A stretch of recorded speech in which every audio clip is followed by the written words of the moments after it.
Happy Monday, everybody. We got a lot to talk about for No Offense, All Offense today. So grab a delicious beverage. Hopefully you're wearing something comfy. Smash that like and let's get this party started. If you like what you see, come and get it with me. I know you deserve all you want, 'cause your heart's made of gold, but don't wait till you're old. If you want it, I get you some.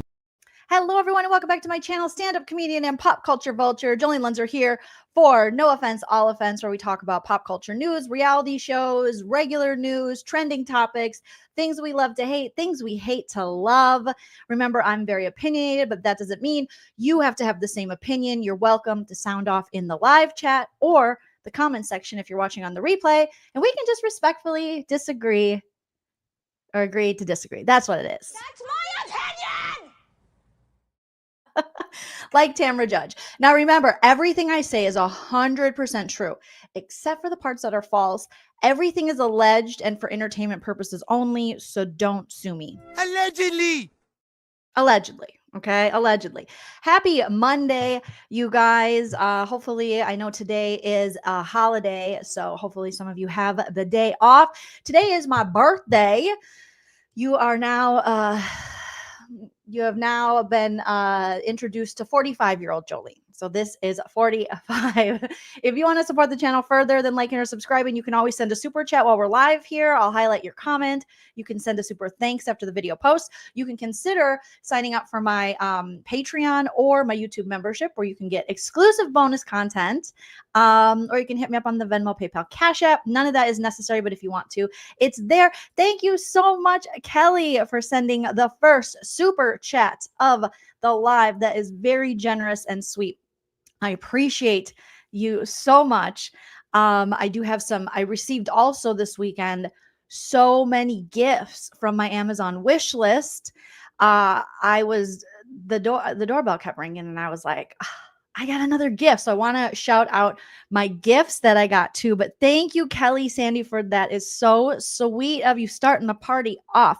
Nicole, thank you so much for the super chat. Nicole says, my puppy and I wish you happy birthday. Well, thank you to you and your sweet, sweet, sweet puppy. And you guys all wishing me a happy birthday. I really appreciate that. Thank you so much. Me, Paris Hilton, Elijah Wood, Michael Jordan, just a couple of the greats with the birthday today. First things first, you guys, we're gonna have some laughs and some fun. Hype Man husband Chell is gonna log on as well today. But like I said, I did get some really cool gifts from my Amazon wish list. And the first one came from Evelyn. Evelyn got me these rad LED headlamps for when I go camping and when I walk the dog. They're super cool. I'm so excited to wear these. Evelyn says, happy birthday. I hope you have a great year and great day and a fantastic year and all your dreams come true. Oh, thank you, Evelyn. That is so sweet of you. I appreciate that. So I also got this Sunnydale high school t-shirt, the Buffy the Vampire Slayer high school t-shirt. And it didn't say who gave it to me. There was no slip in it, but it was off my Amazon wish list. So thank you to whoever gave that to me. There was no slip in there. So I don't know. It came with some stuff Indiana Girl Jules has sent. So I don't know if she sent it, but thank you. I love it. It's my new favorite t-shirt. Ginger, thank you so much. Is it? Oh, yes, Ginger, happy birthday. Happy birthday to you and me. Happy birthday, Ginger, 48 and 45. We're like twins. We're like Irish twins. No, we would have to. No, I'm just going to say it. We're Irish twins. We're Irish twins. So everyone wish Ginger a happy birthday in the chat. Indiana Girl Jules sent me a bunch of awesome stuff. First things first, you know I love a candle wax warmer. Okay, I love it. I love it so much. So she sent me this off my Amazon wish list with the strawberries and cream little melts. Oh, and then I like how this is going to star reflect. I love a wax warmer. It's like my favorite thing in the whole wide world. I want to have one in every room. The cats and dogs have broken a couple, but we stay strong and we move on. She also sent me these adorable magnets, these little cactus magnets for my fridge. Look how cute they are. They're like so little and perfect little magnets for your fridge. I love them. So thank you, Indiana Girl Jules. Oh, I got 2 bags of them in there. That is awesome. Thank you so much. Indiana Girl Jules says, happy birthday, Jolene. You're the best. And thank you for all the laughs and for the lean team. Oh, you're so welcome. Okay, so I want to make sure I'm making sure I got all the things. Maybe Michaela. Did Michaela give me this? Did Michaela give me the wax warmer? And Indiana Girl Jules gave me, I think Michaela might have given me this. They like cut it off. And they made it seem like, okay. So it might be Michaela. And then Indiana Girl Jules definitely gave me. So thank you, Michaela. Thank you, Indiana Girl Jules. Put it in the comments if I have it wrong, because I think Amazon is screwing up. F Eva, thank you so much for the super chat. You guys are so sweet. We wish you a happy birthday, Jolene. I appreciate that. Thank you so much. Okay. Let me make sure. I think okay, so that was probably okay, so that was Indiana Girl Jules. I think I got the wax warmer from Michaela then. And then okay. Make sure. Okay. And then Indiana Girl Jules, I believe. Oh, yeah. Indiana Girl Jules sent me. Isn't this so cute? You know, I love a cactus decor. And for my rings, jewelry and ring little dish. I thought this was so adorable. So thank you so much, Indiana Girl Jules, Michaela, Evelyn. Hopefully I didn't forget anything. You guys are so sweet and thoughtful. Thank you so much for hitting me up on the there should be another gift too. So I got the magnets, the ring dish. Did you give me this t-shirt, Indiana Girl Jules? My Sunnydale High School t-shirt? I wish they would just send them all in one package. Amazon, get your shit together. Jeff Bezos, okay? Seriously, stop being weird and get your shit together, Bezos. You did. You got me the candle wax over. Okay. So maybe Michaela got me the shirt. I'm confused, but I appreciate you guys so much. Thank you. Thank you. Thank you. Thank you, Indiana Girl Jules. Otter. Of course it was Otter. Of course it was Otter. Thank you, Otter. I love this shirt. I already got something on the shirt. Oh, I think I heard Hype Man Husband Child pop up. Let me put my AirPod in so I can hear him. And let's bring him up. Happy birthday. Thank you. Okay, let me clean this real quick so we don't get feedback. Right? Oh, the cats are going crazy. Hold, please. Oh, okay. Hi, everybody. Thanks for wishing my wife happy birthday. I'm showing all my awesome gifts. Chell, we got another one of these. You love these. Look at. What is it? Wax warmer. I hate those. No, you hate the ones that plug into the wall. Yeah, but these you are keep the ones, using them. No one. You hate the ones that go in the plug-in. Even when it gets all over the wall, you're like, it happens. No, you hate these ones. I'll show you. No, I hate all wax ones. Only because we have cats and they are very mischievous. And they have been knocking over stuff. They have just been. No, the cats did it. Or no, the dogs did it. You hate the ones that go in the plug-in. These are the ones that you can set like on. I hate them all. Shelf. I don't like them. He doesn't mean that, Indiana Girl Jules. Oh, it's a gift from someone. It's the greatest gift ever. But if it's just between you and me, don't like them. The cats are just too crazy. It's like a fire hazard every time I walk by one.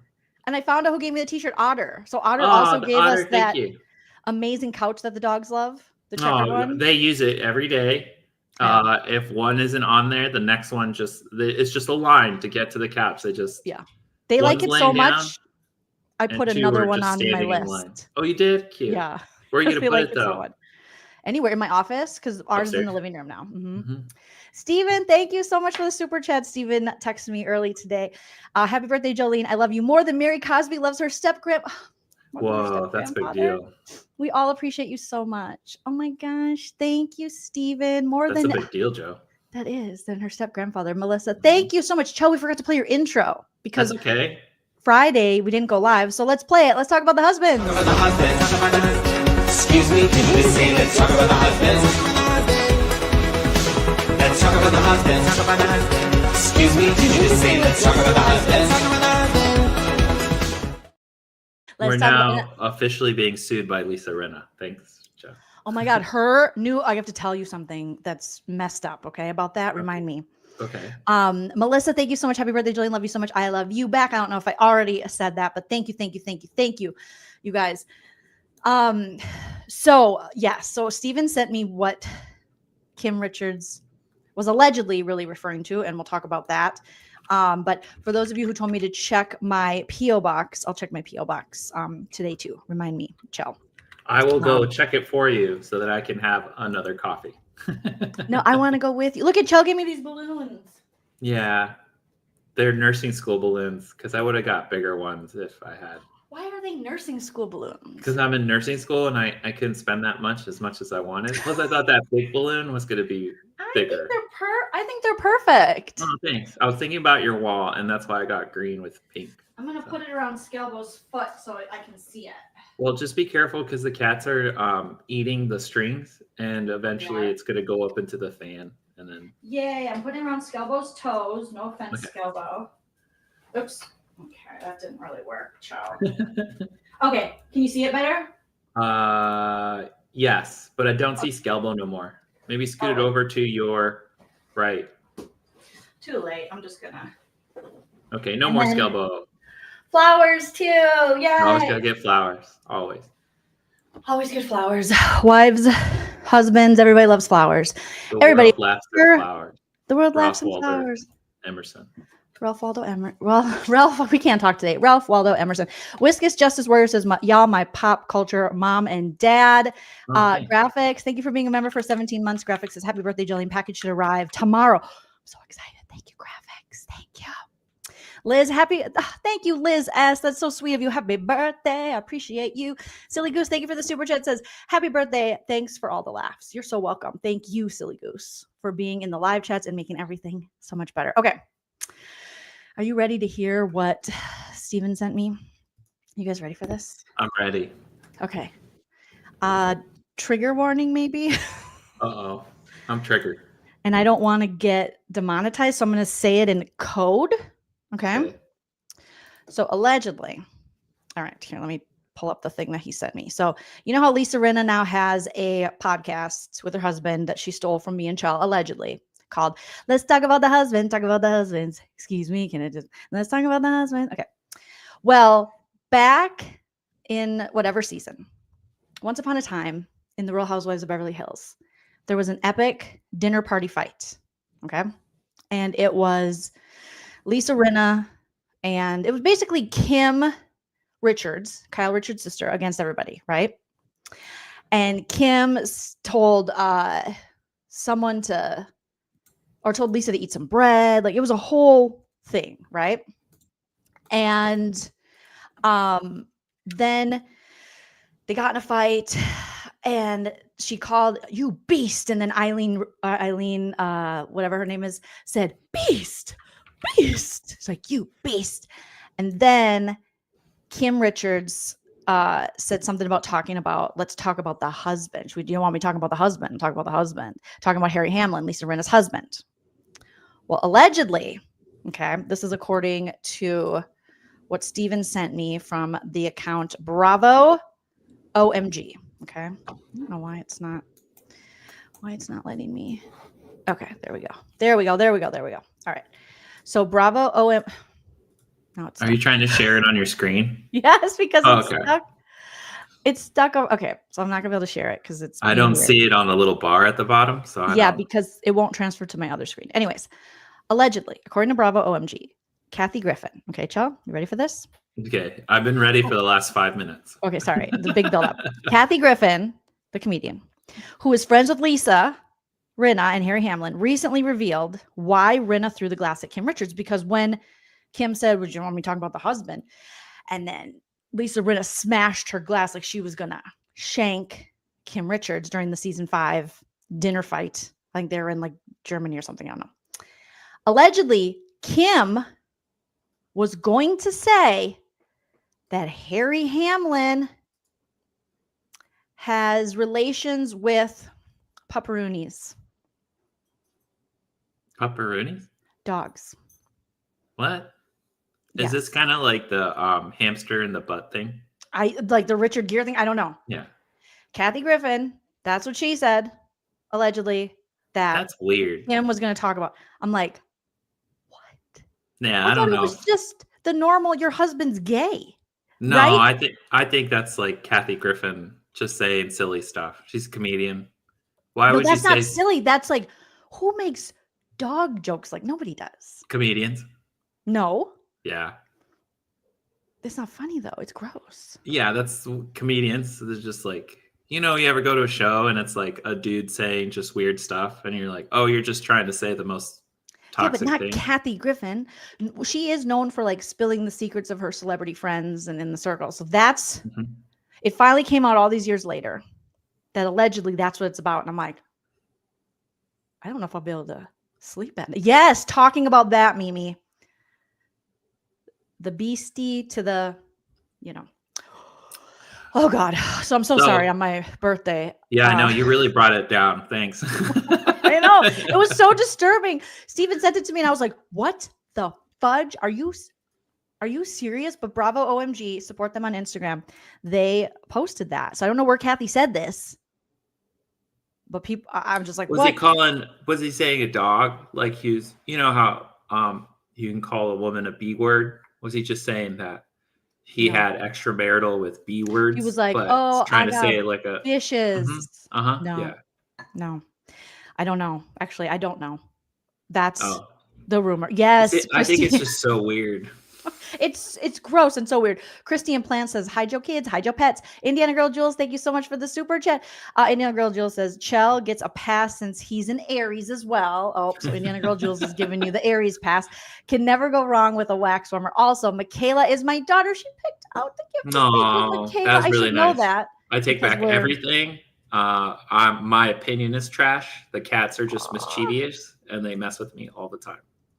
Thank you, sweet Michaela. Me and Indiana Girl Jules are friends on Facebook. And so I get to see like her daughter's going to a dance and stuff. But I don't want to out like what your daughter's name is. So since you said it, her daughter's name is Michaela and she's awesome. So shout out to Michaela. Shout out to Indiana Girl Jules. No237, thank you so much for the super chat. Happy birthday, Jolene. Thank you, nice. No2. I appreciate that so much. Isn't that messed up though? The Lisa Rinna thing. Like I'm just like you just came back to it and it left us with such a bad taste in our mouth. Okay. And then we were moving on and then you're like, remember that bad taste? We're moving on. Cami says, happy birthday, Jolene. Thank you for the fun and laughter. You guys are so sweet. I appreciate that, Cami Hawkins. Jess says, happy birthday. You bring us so much joy and love. You guys are really. I took the weekend off from streaming. We didn't go live on Friday. I binged the entire first season of Severance. I didn't get the chance to do it because I was tired. You fell asleep. And then you woke me up to rub your feet because it's your birthday. Did. Yeah. It was after midnight. And I said, it's my birthday. Here you go. Go get the lotion. Yeah. I'm not wrong. And what did you say? I'm not wrong today. Yeah, I said today I cannot be wrong. Does anyone else feel that way on their birthday? Put it in the chat. Like, I just feel like, as adults, it's always annoying when sometimes when you have those one adults who are like, my birthday. But I think when it's just in your house and it's you to your spouse, I think that day it's your day. And I don't think the rest of the world has to, whatever. But the people who signed paperwork through the courts and the law to be your spouse or common law, whatever, I think they have to abide by you are just not wrong. And you're just like, perfect. I think though, the problem is like you're setting a precedent for future birthdays. And the hard part about having the birthday first is now I remember all the stuff on your birthday that I did. And when my birthday comes up, I'm like, remember, I'm not wrong. Yeah, but I could do that for a day, right? A day I could pretend that you're always right. Yeah. So I just I'm just chalking it up to my birthday. See when I'm not wrong. All right, April 2nd, Chel's Aries birthday. I'll make sure to be like, guess what, Chel? You're not wrong. Yay, finally. You're not like us. Okay. Christina says, are we not supposed to do that with our dogs? Oopsie, Christina, we're not. We're gonna have to call the police on you. We're gonna call the police on you, Christina. No. Thank you for the super chat. Chickenhead PK Dork Face Nearly says, no calories on your birthday. Oh, that's a good rule. And you're never wrong. Calories on your birthday. And you're never wrong. No calories. Okay. Tell me what you guys' rules are for your birthday. You know, because I think that, thank you, William. I appreciate that. Okay, so I binged the first season of Severance. I'm on season 2, episode 2, I think. Nice. And I'll be honest, the first episode back, I was like, maybe the beginning of the first episode of season 2, I was like, ooh, I hope this season delivers, because season 1 delivered, you guys. So Severance, I had to sign up for we used to have Apple Plus TV, and then we got rid of like everything. And now that we got rid of everything, I got rid of Paramount thinking, oh, I don't need Paramount until Big Brother starts. Oh, now they have Yellow Jackets. The new season came out. I've been waiting like 7 years. So now I had to sign up for a free trial for that for now. And then Apple Plus TV or whatever it's called, I signed up for a trial of that. So we just got rid of it. And I just got rid of Netflix, and I heard Love is Blind is in Minnesota. We got rid of Apple TV a while back because I had binged all the shows that I wanted to watch. So I know Severance was out then, but I don't think that you were interested in it. I think it's being spoken about more often this time around. Mm-hmm. So I'm interested to see when you get to the 3rd season, how you feel. Is it? No, I think Severance is only on the 2nd season. It's on, I thought it was season 3 or season 2 now. I think it's like season 2. The new season must have just dropped. That's why. Yeah, I think it's only season 2. So I just liked on Apple TV, The Foundation and Silo. And I know Silo has a season 2, so I'll probably watch that. Oh, when does that come out? It's already out. I know you didn't like Silo because it had Common as an actor in it. And you said you didn't like the way that he presented his character in that. He was horrible. No offense to Common. I think have I seen him acting other things, but in, what's it called again? Silo, it was so bad, you guys. It wasn't that bad. Yes, I feel like Common needs to like apologize to all of us. No, it wasn't that bad. Oh, it's bad. He's like, hello, I'm the bad guy. He was being Common, and he's not the bad guy. Well, he's like, I'm a badass, sort of. It was such bad acting. If you guys, I know I think we've talked about this before. Someone have my back on this because he was horrendous. I want to pay for his acting lessons, even though he's super rich. I think I'm looking at your subscribers and you just fell by 200. I don't think my subscribers are diehard Common fans. However, what was that one song when we first started dating? That was like a popular Common song. It was really good. It was about like a couple. I keep thinking of John Legend, Ordinary People. I don't know. If you think he's a bad actor, I don't want to share his music with you. No, just tell me the one popular Common song. You know what I'm talking about. I don't memorize song names like you do. But you know what I'm saying? Do you remember any lyrics from it? Thank you, Melissa. No. Yes, Yellow Jackets started again. And it has 2 episodes out, I think. Mm-hmm. Yep, I watched 2, so I think it must be coming out weekly. But it's been... Chell goes, oh, explain to me, what's going on. I go, I don't even freaking remember. There was a fire at the end of season 2. I think, I don't know. You try to get me interested because you said it was a lot of lesbians and eating each other. Yeah, cannibalism and lesbianism. Yep. Mm-hmm. 2 amazing things, allegedly. Okay. Now I just got demonetized. No. Rebecca Palma. Okay, so you guys have to tell me in the chat. Is Love is Blind Minnesota? Why? Okay, first of all, why is it in Minnesota? Second of all, is it worth me starting up Netflix again to cover? Would you guys want me to cover and make fun of Love is Blind? Because no, I watched 1 season of Love is Blind, the one that had the Wisconsin guy. It was like seasons back where he was like all like up, like something up the nose. He was just really, really excited and interesting. And then I never watched Love is Blind again. So let me know if it's worth it. Because then I'll think about it. But I just don't understand why it's in Minnesota. I love that. Cami says, Chell, season 2 Silo is really good. I'm excited for it.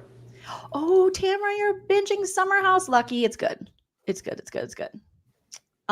Yes. Smash that like if you haven't already.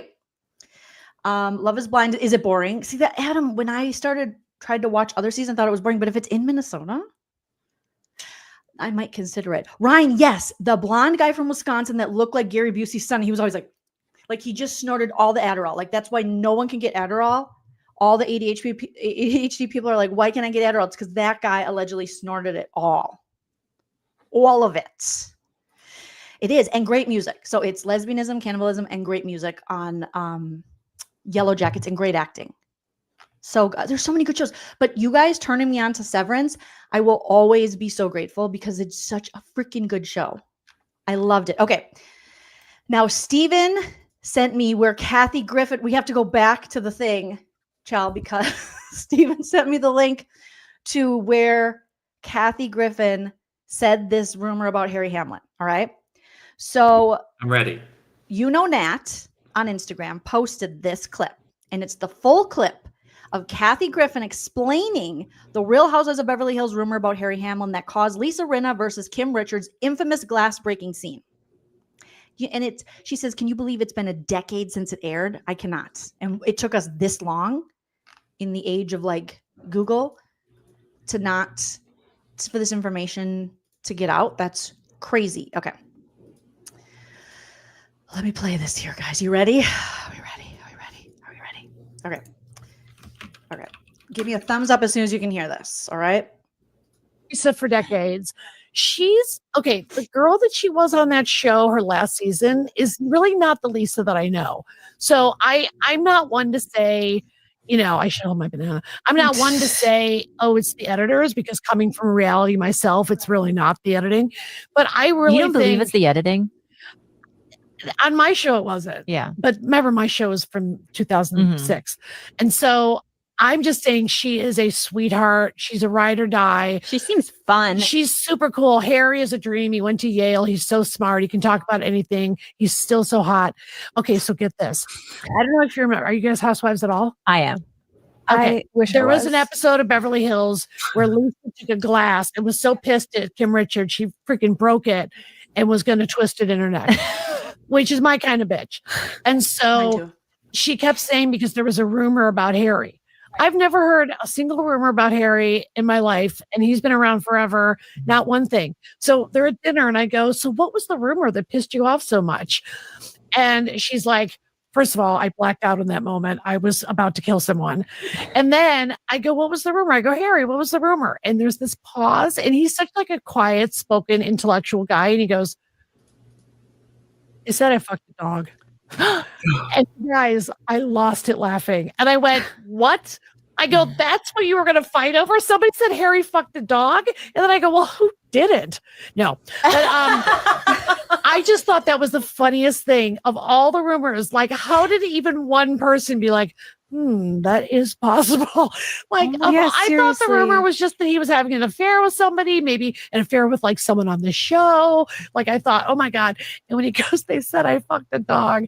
I said, Harry, if anyone says that about you, you have to just let it ride and just go with it, because that shit is funny. I thought that was Harry Hamlin. thing. Oh my God. Harry Hamlin is not a dog fucker. Stop it. Everyone love stop that it. she went so hard. She went so hard, and she said it was like being in the Matrix, and that she realized she could kill someone. Like, she realized at that moment, like, I could take someone's life.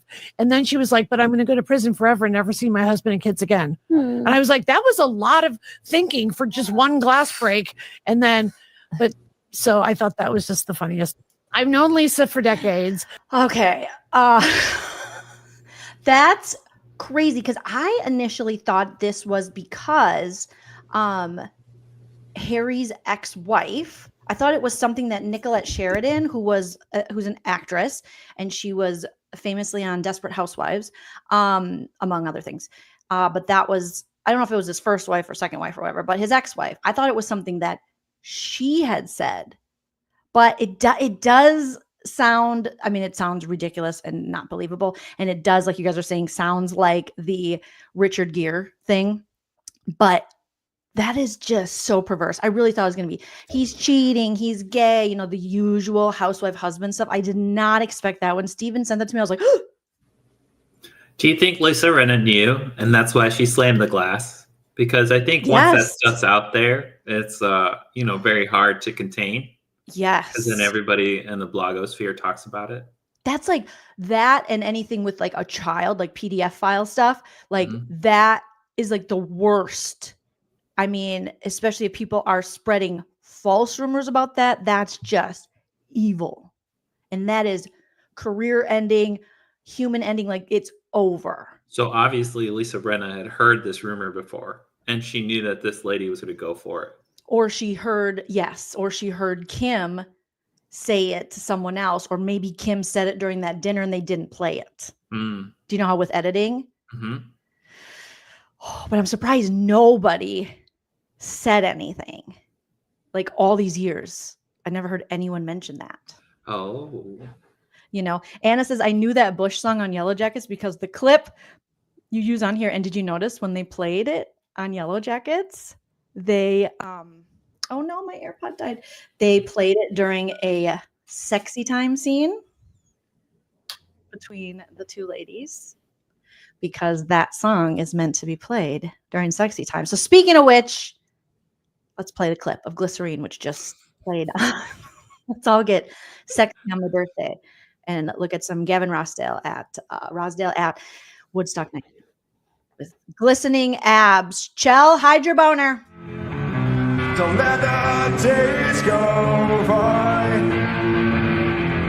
Could have been easier on you.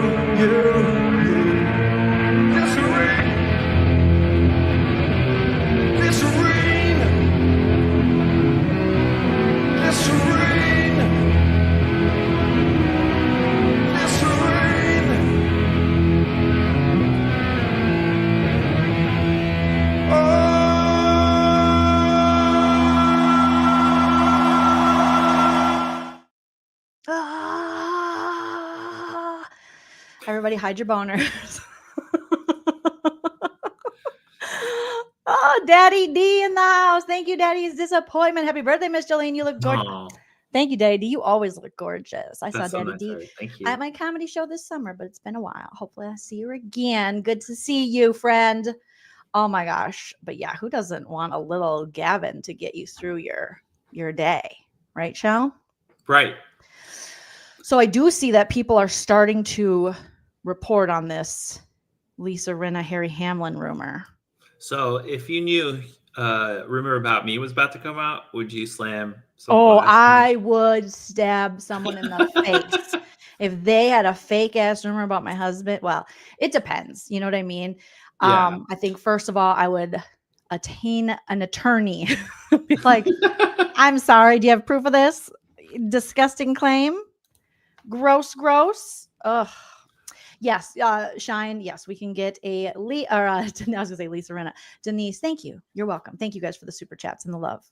Thank you. You know, you're welcome.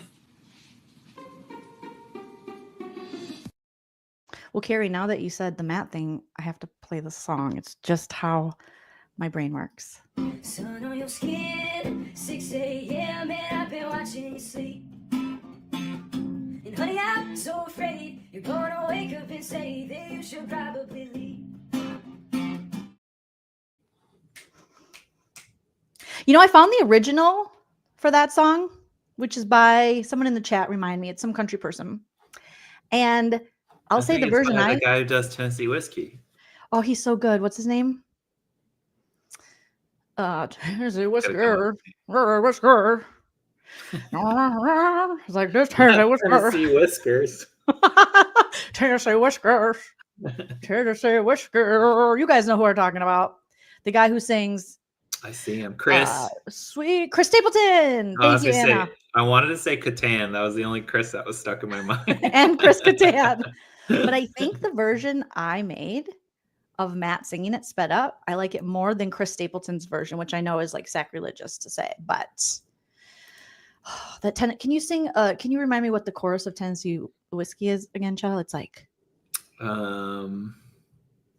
you're sweet as strawberry wine. You're as sweet, you're smooth strawberry wine. Yep. You're as warm as a glass of brandy. Which to me though, it's the same chord structure as "I'd Rather Be Blind" by Etta James.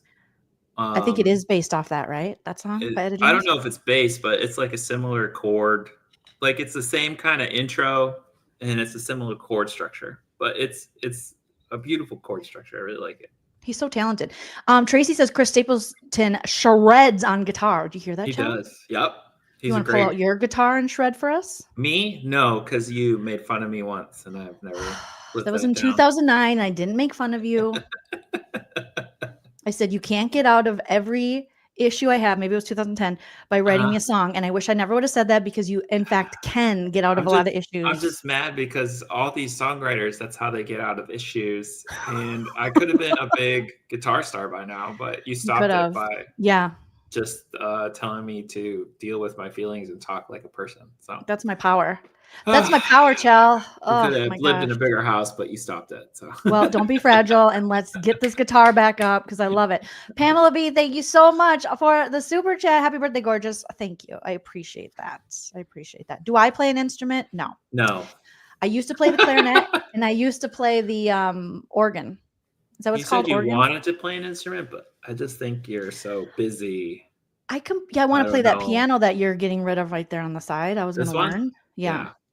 And then I never did because my parents had all these like music books and they had an organ and I would play. Well, she took piano lessons. I don't know if she remembers. She remembers a little bit, but I picked it up so easy because I was already in band for clarinet. Now I can't tell you a note to save my life.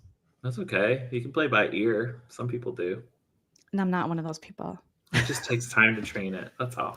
My parents used to have a music book, but they had tons of them. And one was for the movie Love Story or something, I think it was. And I had never even seen that movie before, but I would play songs from it. I'd be like, okay, everyone to the basement. I'm going to have a concert.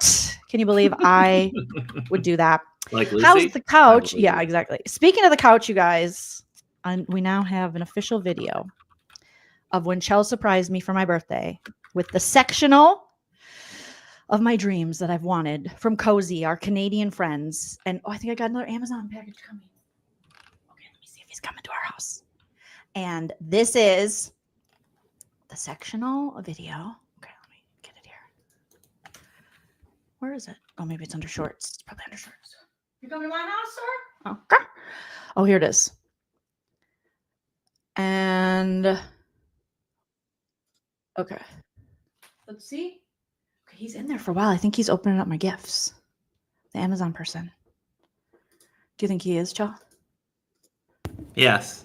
I see them on the Ring camera always shaking your one of the neighbors. Delivery. I'm over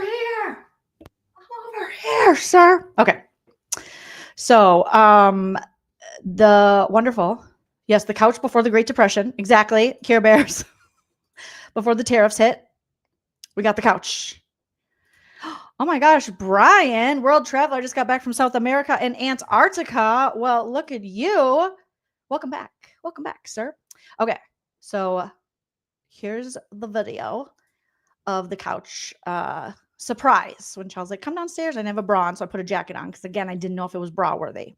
But you ready, Chell? Give me a thumbs up. All my surprises bra worthy? Can't we just agree with that? No. Okay, yes. Yes or no? Ready? Which one? Yes and no. And no and yes. All right, here we go. Give me a thumbs up as soon as you can hear this, you guys. I can't hear it. You can't hear it? Mm-mm. What the heckate? Okay, hold on. Let me share it again. Share. Chrome. There I go. Share audio. Okay, maybe I shared the wrong one. Okay, let's try this again. We both said in the beginning, I'm so nervous. Okay. Nervous. Me too. Stay in here, guys. It's by the garage.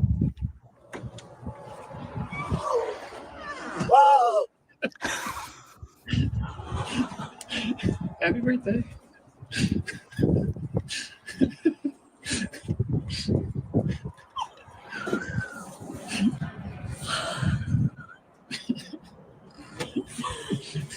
Just stop. Just stop.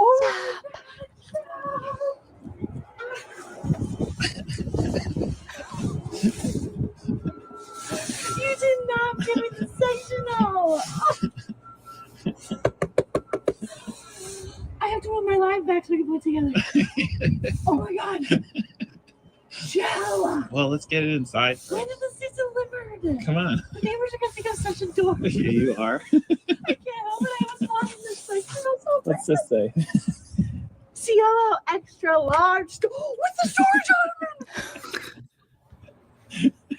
With the storage ottoman. Oh my God.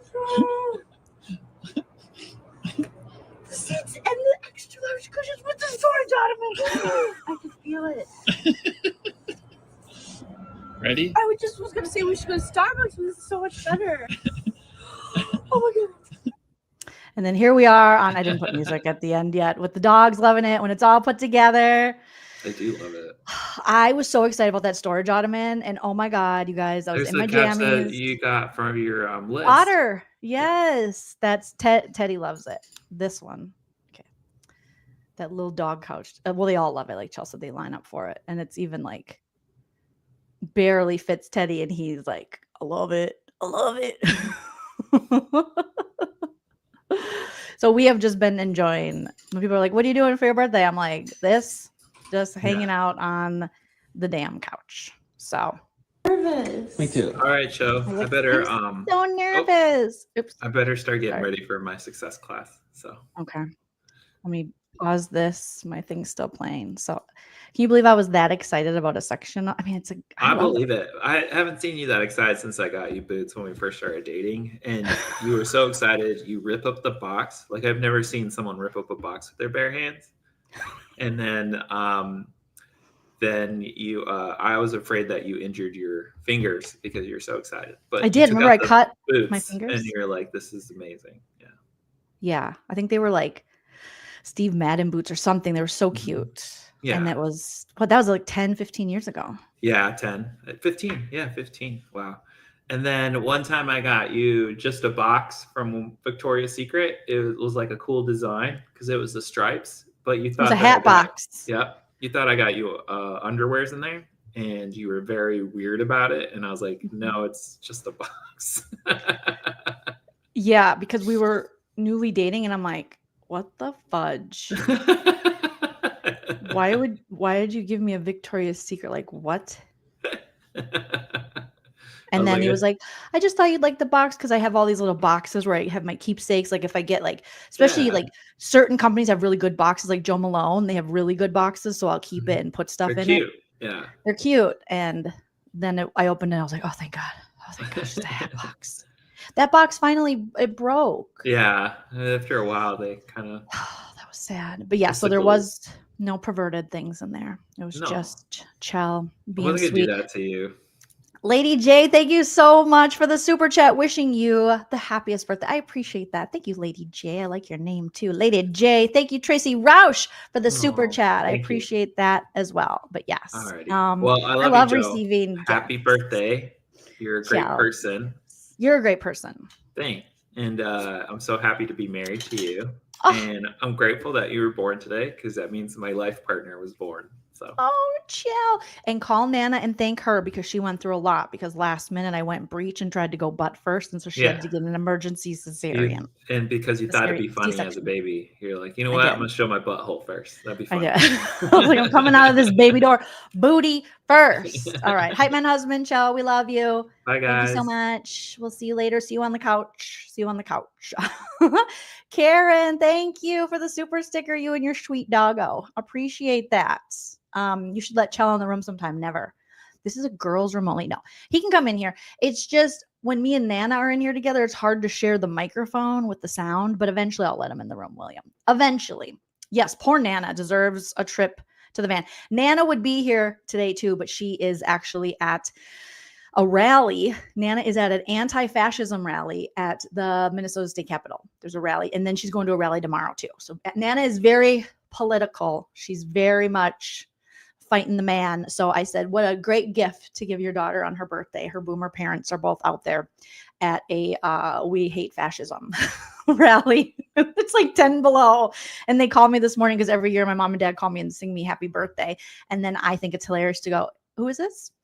And then they laugh and it's a thing we do. But yeah, they were getting ready for this rally at the Capitol. So go Nana. Nana's the best. So I said, that is a good reason to miss my birthday live. And if Sacramento was closer to me, because I guess there's rallies at all the capitals or many of the capitals across the country today, I would go there. But Sacramento's like a day's drive. Okay.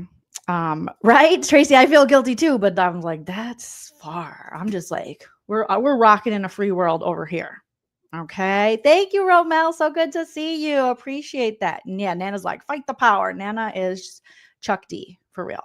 She's amazing. So is my dad.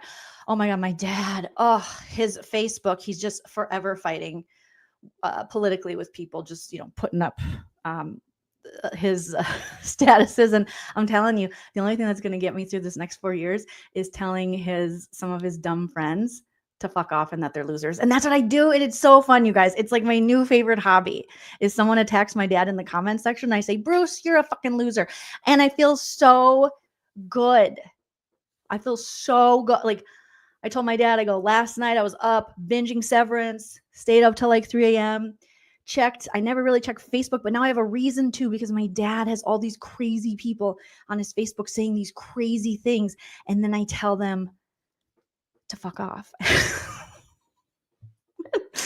when they attack my dad, I go, you're a loser, Bruce. And they get so mad, and it's so beautiful. And that is like, honestly, that's my therapy for the next 4 years. So if any of my dad's statuses are public, feel free to go and join me telling Bruce. And there's another guy that I tell to fuck off regularly too. When they go low, we go, I don't have time to explain things anymore. When they're just talking crap, I'm just like, shut up. It just feels so good. It just feels so good. Tracy said, Jolene, if you ever want to protest in SAG, hit me up. I'm alone here. That's why. Oh, Tracy, I would totally go with you. I've done shows up in Sacramento and been up there obviously before. But I've never been to our state's capital. And in Minnesota, I've been to the state capital a lot. I used to work at the state capital during college and right out of college. So Cammie said, the Trumpers have no sense of humor. Not when it comes to that. Now he's like, oh, that's very mature of you. That's mature. I'm like, isn't that what your president does? Isn't that what he does? Isn't that what he does? Just call people names and stuff. Isn't he the originator of that? Shouldn't you be? And then I like to say, oh, don't be a snowflake. Don't be a snowflake. Thank you. April says, red is your color. Thank you. Wait, Love is Blind and anti-fascism rally and Jolene's parents. Is there a connection? Maybe. I still have to figure out this Love is Blind thing, you guys. I got to figure out this Minnesota.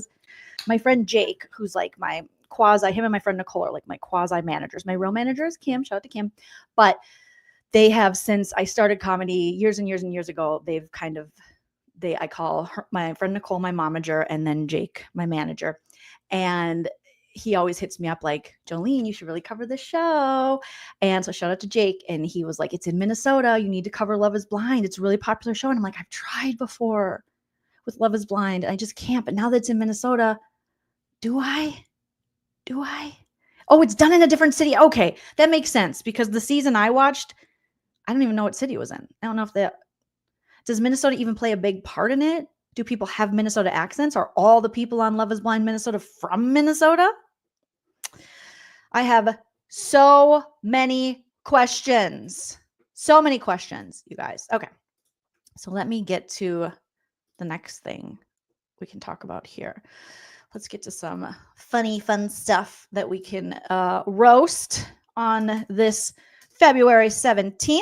Okay. Let's see what else Steven sent me.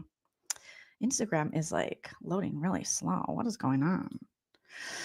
I told my mom and dad to send me pictures. So as soon as I get those, I'll post some of them, because I go, I love it. I love that they're out there. Just like my dad's like, you gotta fight. Oh, he's, oh my God. I got pictures of them. Okay, you guys. Okay. Here we go. I am going to show you some pictures of Nan and Papa at the rally. Doing the damn thing. Okay. Where's my dad? Dodsall. Okay, let me try this again. I don't know what Apple's doing, but they need to get their shit together, because they are not good at syncing up these things. Ugh, so annoying. Okay. Let me this, and this. Smash that like if you are just coming in. All right. And now I guess I can send this to my iMac. Okay. You guys can probably hear that. There's one. Some of these signs are funny at the rally. I love that these are my parents. Okay. I told them, I go, I'm so proud of you guys. Because they're retired. They can be sitting at home going whatever, but they're protecting the future. and their social security from Elon Musk. Oh my God. Can you believe that guy's in charge of like, oh, Medicare. Oh, yuck, yuck, yuck. Okay. Let's see. Where are we at here?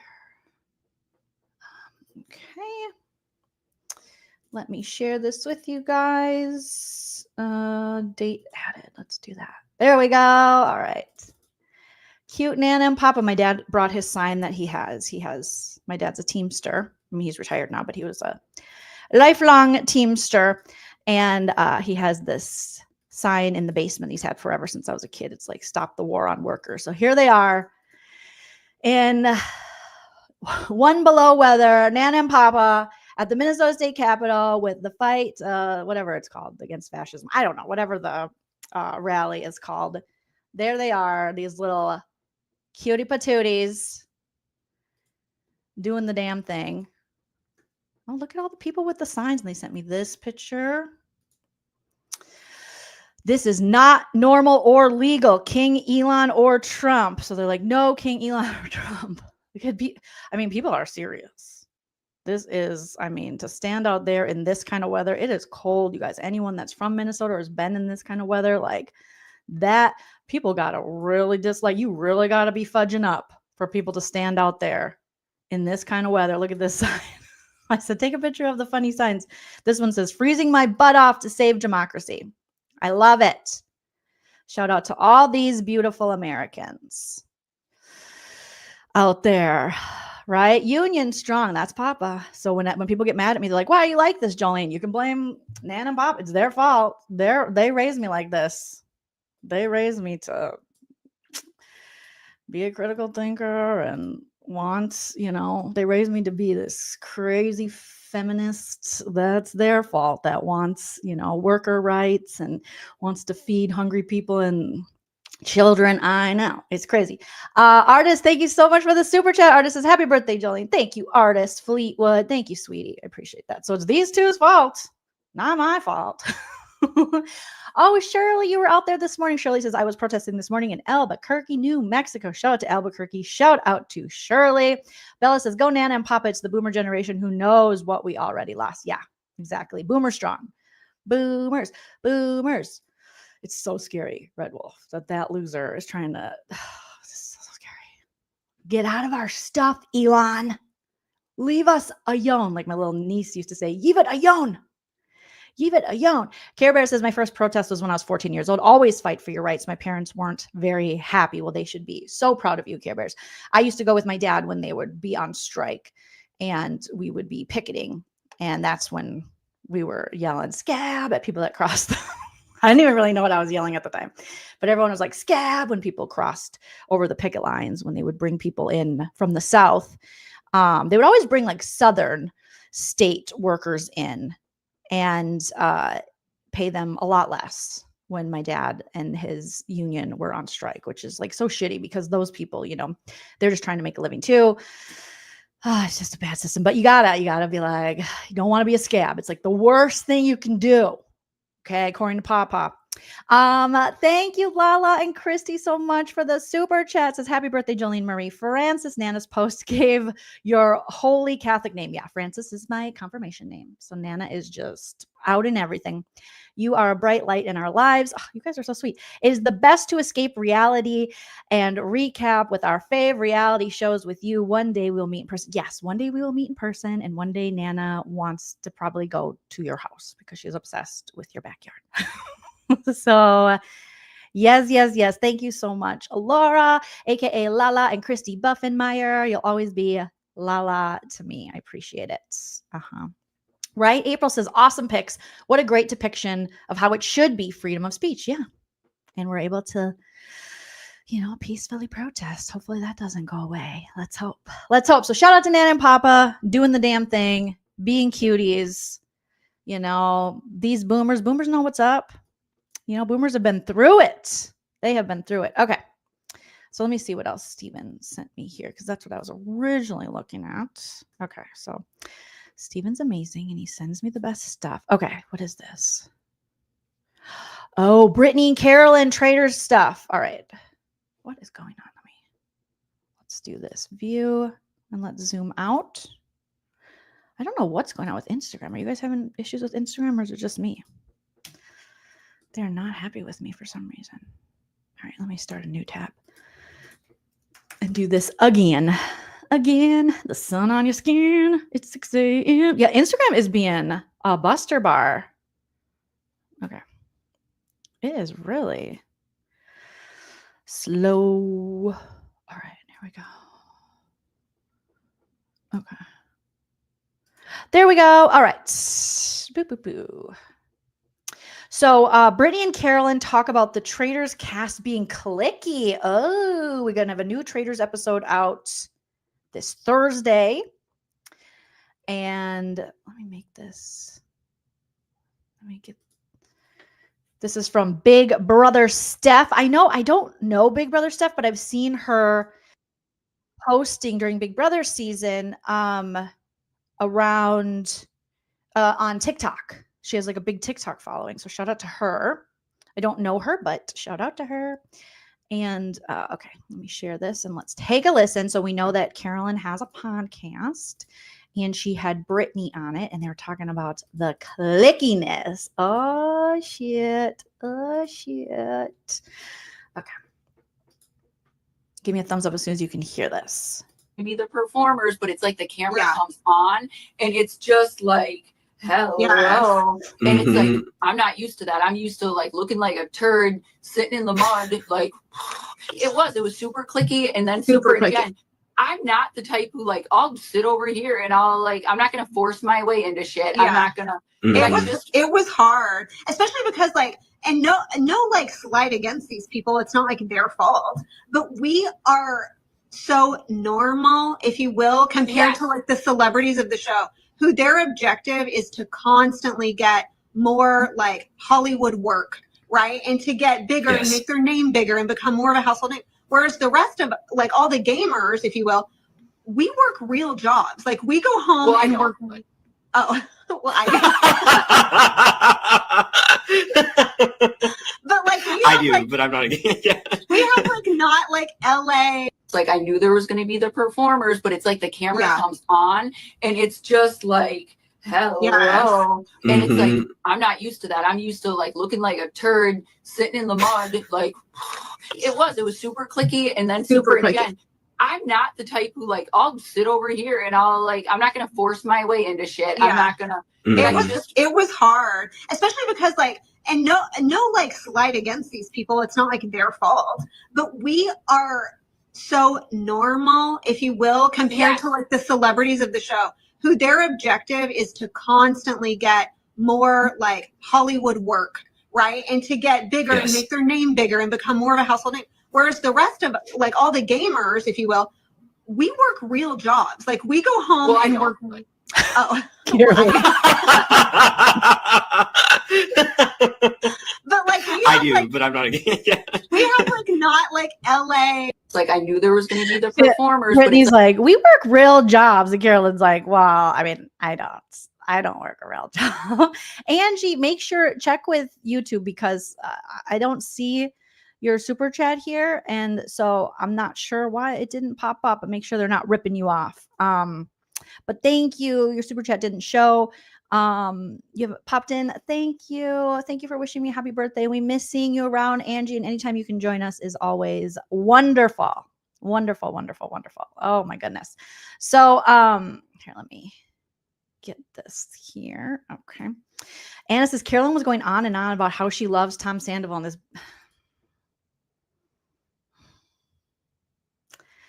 I still got to watch that live that Angela sent me with Tom and Carolyn. I just don't think I'm ready because I really love Carolyn. And I know, I just don't think she understands. Tom Sandoval, that must have been, he helped her in the game. I don't know. That's disturbing. Does she befriend the worst people, Ben? Is this like a trend for her? Because I still haven't watched Carolyn's season of Survivor, but oh God, not Sandoval. And his band sucks. Carolyn, come over here. Oh, she likes, but he's not weird. He's just an asshole. He's just a liar. He's not weird. Weird is like me. Weird is like Carolyn. Weird is like Aquarius energy. He's not weird. He's just a bunghole. He's a liar. He tries too hard. He's a poser. That's what you would call back in the day. You're a poser. Oh my gosh. Okay, let's see what you guys are saying in the chat. William says, Danielle is getting so much flack, almost like she did something so was so way rude. She might have did a naive or messy thing, but I did not see her really that rude. Yeah, I don't know if I would say, I just think I hate that Danielle and Carolyn couldn't get off on the right, foot and work with each other, but I'm not mad at Danielle for the rest of my life. Is she getting a lot of flack like on social media? Because I've seen a little bit of the Danielle flack. Annabeth says, Jolene, don't watch it. She's lovely and hilarious, but she's wrong about him. And you know what? I've definitely dated people who were gross and people told me, no, he's icky. And I was like, but I love him. I was like Taylor Swift, but I love him, Daddy. I'm going to have his baby. Just kidding. I just want to see the look in your face or whatever that song is. But yeah, like Liz says, he's an absolute clown. Oh my gosh. So she might just be blinded. She's probably not a Vanderpumprules fan either. Carrie G says, happy birthday, Joleen. I celebrated mine on the 13th. At Foxwoods. Yes. Thought about Nana every time I passed the buffalo slots. Buffalo. That's what Nana loves. Yvonne says, Carolyn has such bad reads. Girl needs to raise her standards. Jim says, I support women's rights and women's wrongs, right? Including Carolyn's enjoyment of Tom. I mean, if she starts like actively hating on like Ariana or something and pulling like a Tom, being like, yeah, he should, then I might be like Carolyn, but I guess I'm going to have to,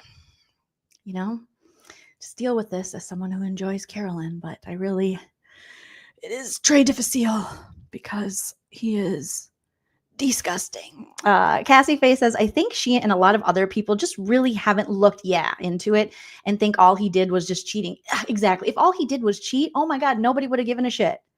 It was so much bigger than that. And it's so who he is, what he stands for, what we're upset with that network about, what we're upset with people in general about. Tom Sandoval is just all the gross, all the ick. And yeah, ew. Ben says, my issue with people turning on Tom is this exactly what Bravo was going for. A moment where Tom could have his redemption arc, and this is it. So you feel like Traitors is. Because I feel like you can enjoy Tom on Traitors because he is such a fool and he is the clown that doesn't know he's a clown. So I feel like you can enjoy him without like being like he's redeemed, because he's not. He's still someone who actively goes out of his way to attack women, to not take any accountability. And he's just gross. He's gross. Can I tell you, it's one of my biggest pet peeves is when women feel somehow a motherly instinct to problematic men who they're not the mother of. I don't know what in society told us that we have to be like, I can help him, ma. He's not our son. He's not our baby. He's just a toxic douchebag. Guess what? I was very impressionable when she took all her clothes off and jumped in my pool. Have some remorse. Have some sensitivity. There's two things happening here. She confided in you. You put it out on camera. Bottom line is, you now know what it feels like. Because I didn't believe it. That's why. But now you know how it feels to have those types of thoughts and have people say, I don't believe it. I just there were 4 other things said that weren't. It doesn't matter. You've got. I am. I don't believe you guys were ever in love. I think it was a fest for 6 months. Dude, we would sit there for 5 hours. You would get horny, extra horny, because you weren't getting it from Ariana. You have so you'd no like go idea. downstairs and get your You have willy no sucked fucking by idea what Raquel. you're talking about. I would literally go over to her house and we would spend like 5-6 hours together. If we had sex, it would be like for a little bit. We would talk the whole time. You're a liar, though, Tom. You're a I'm liar. not. I mean, that's just the facts, though. And like, it's not the facts. It's your opinion, which are not facts. Well, no, it's her opinion too. She said it. Okay, dude. I mean, he is victim blamed me 100% of the way. So I don't believe anything that just came out of his mouth. I think he's full of shit. And he can off. Nothing happened. You did it. We don't forget, Tommy boy. We don't forget. We don't forget. Yes, he can be entertaining because he's stupid, but he still has no redeeming qualities.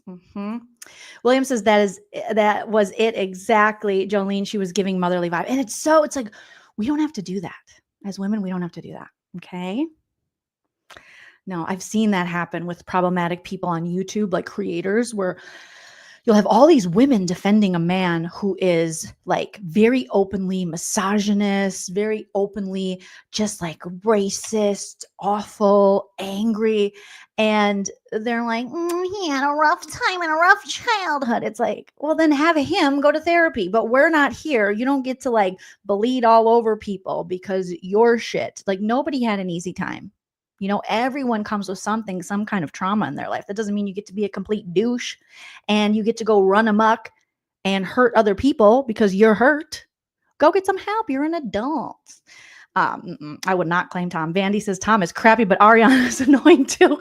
Take it back, Vandy. Take it back. No, you can think Ariana's annoying. Like that's your right to completely think that. I disagree. But yeah, Joanne says, I hope he gets banished Thursday. Ryan says, why isn't he doing? That's a really interesting point. Yeah. Did Ryan Bailey ask that? Why isn't he doing podcasts? Why is probably no one's asking him on there? He's probably going to do Carolyn's, I assume. Graphics says, I'm a Gemini. We don't forget. I'm an Aquarius. And we don't forget. We don't forget, Tom. They not like us. They not like us. They not like us. Dear. Tom's not like us. Tom's not like us. Tom's not like us. No, Tom is so gross. Tom is so gross. Tom is so okay. So we have that. Is this a different clip? And I read about the reindeer game. Oh, okay. Carolyn's going to talk about reindeer games. She read about the reindeer games. Oh, what does she have to say? Here's another clip from Carolyn's podcast. Thank you, Stephen, for sending it over.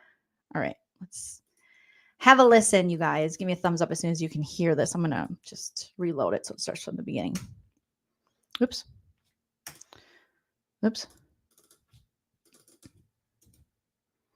Okay. Never mind. I'm just going to play it then because they're like, you can't do that. Game stuff, and I was like, wait, what? This is something like the drama.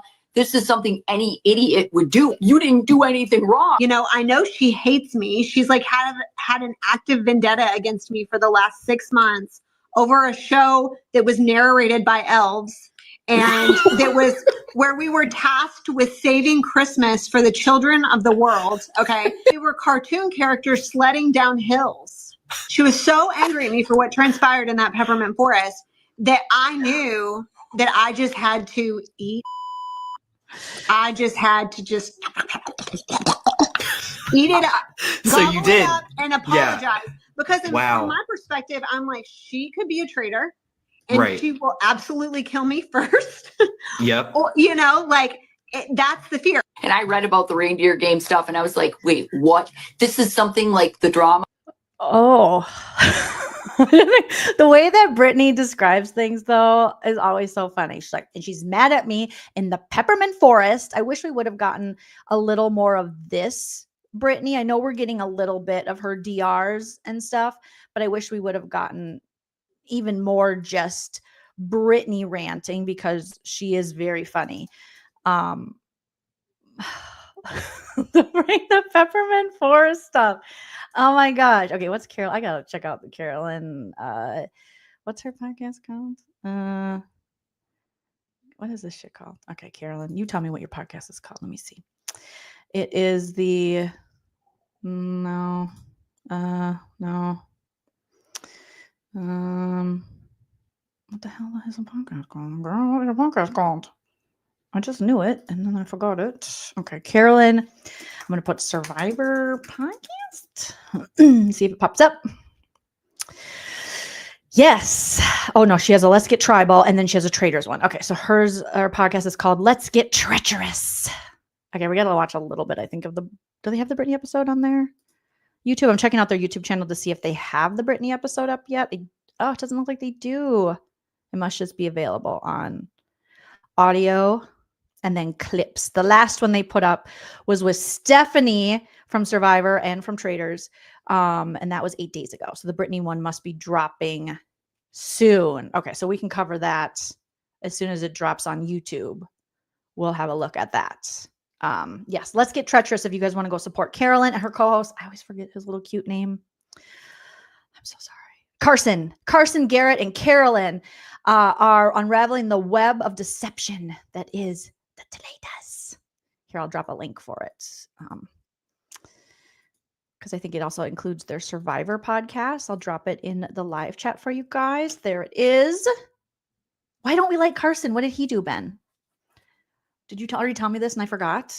Because I kind of want to like him because he looks like a cutie patootie.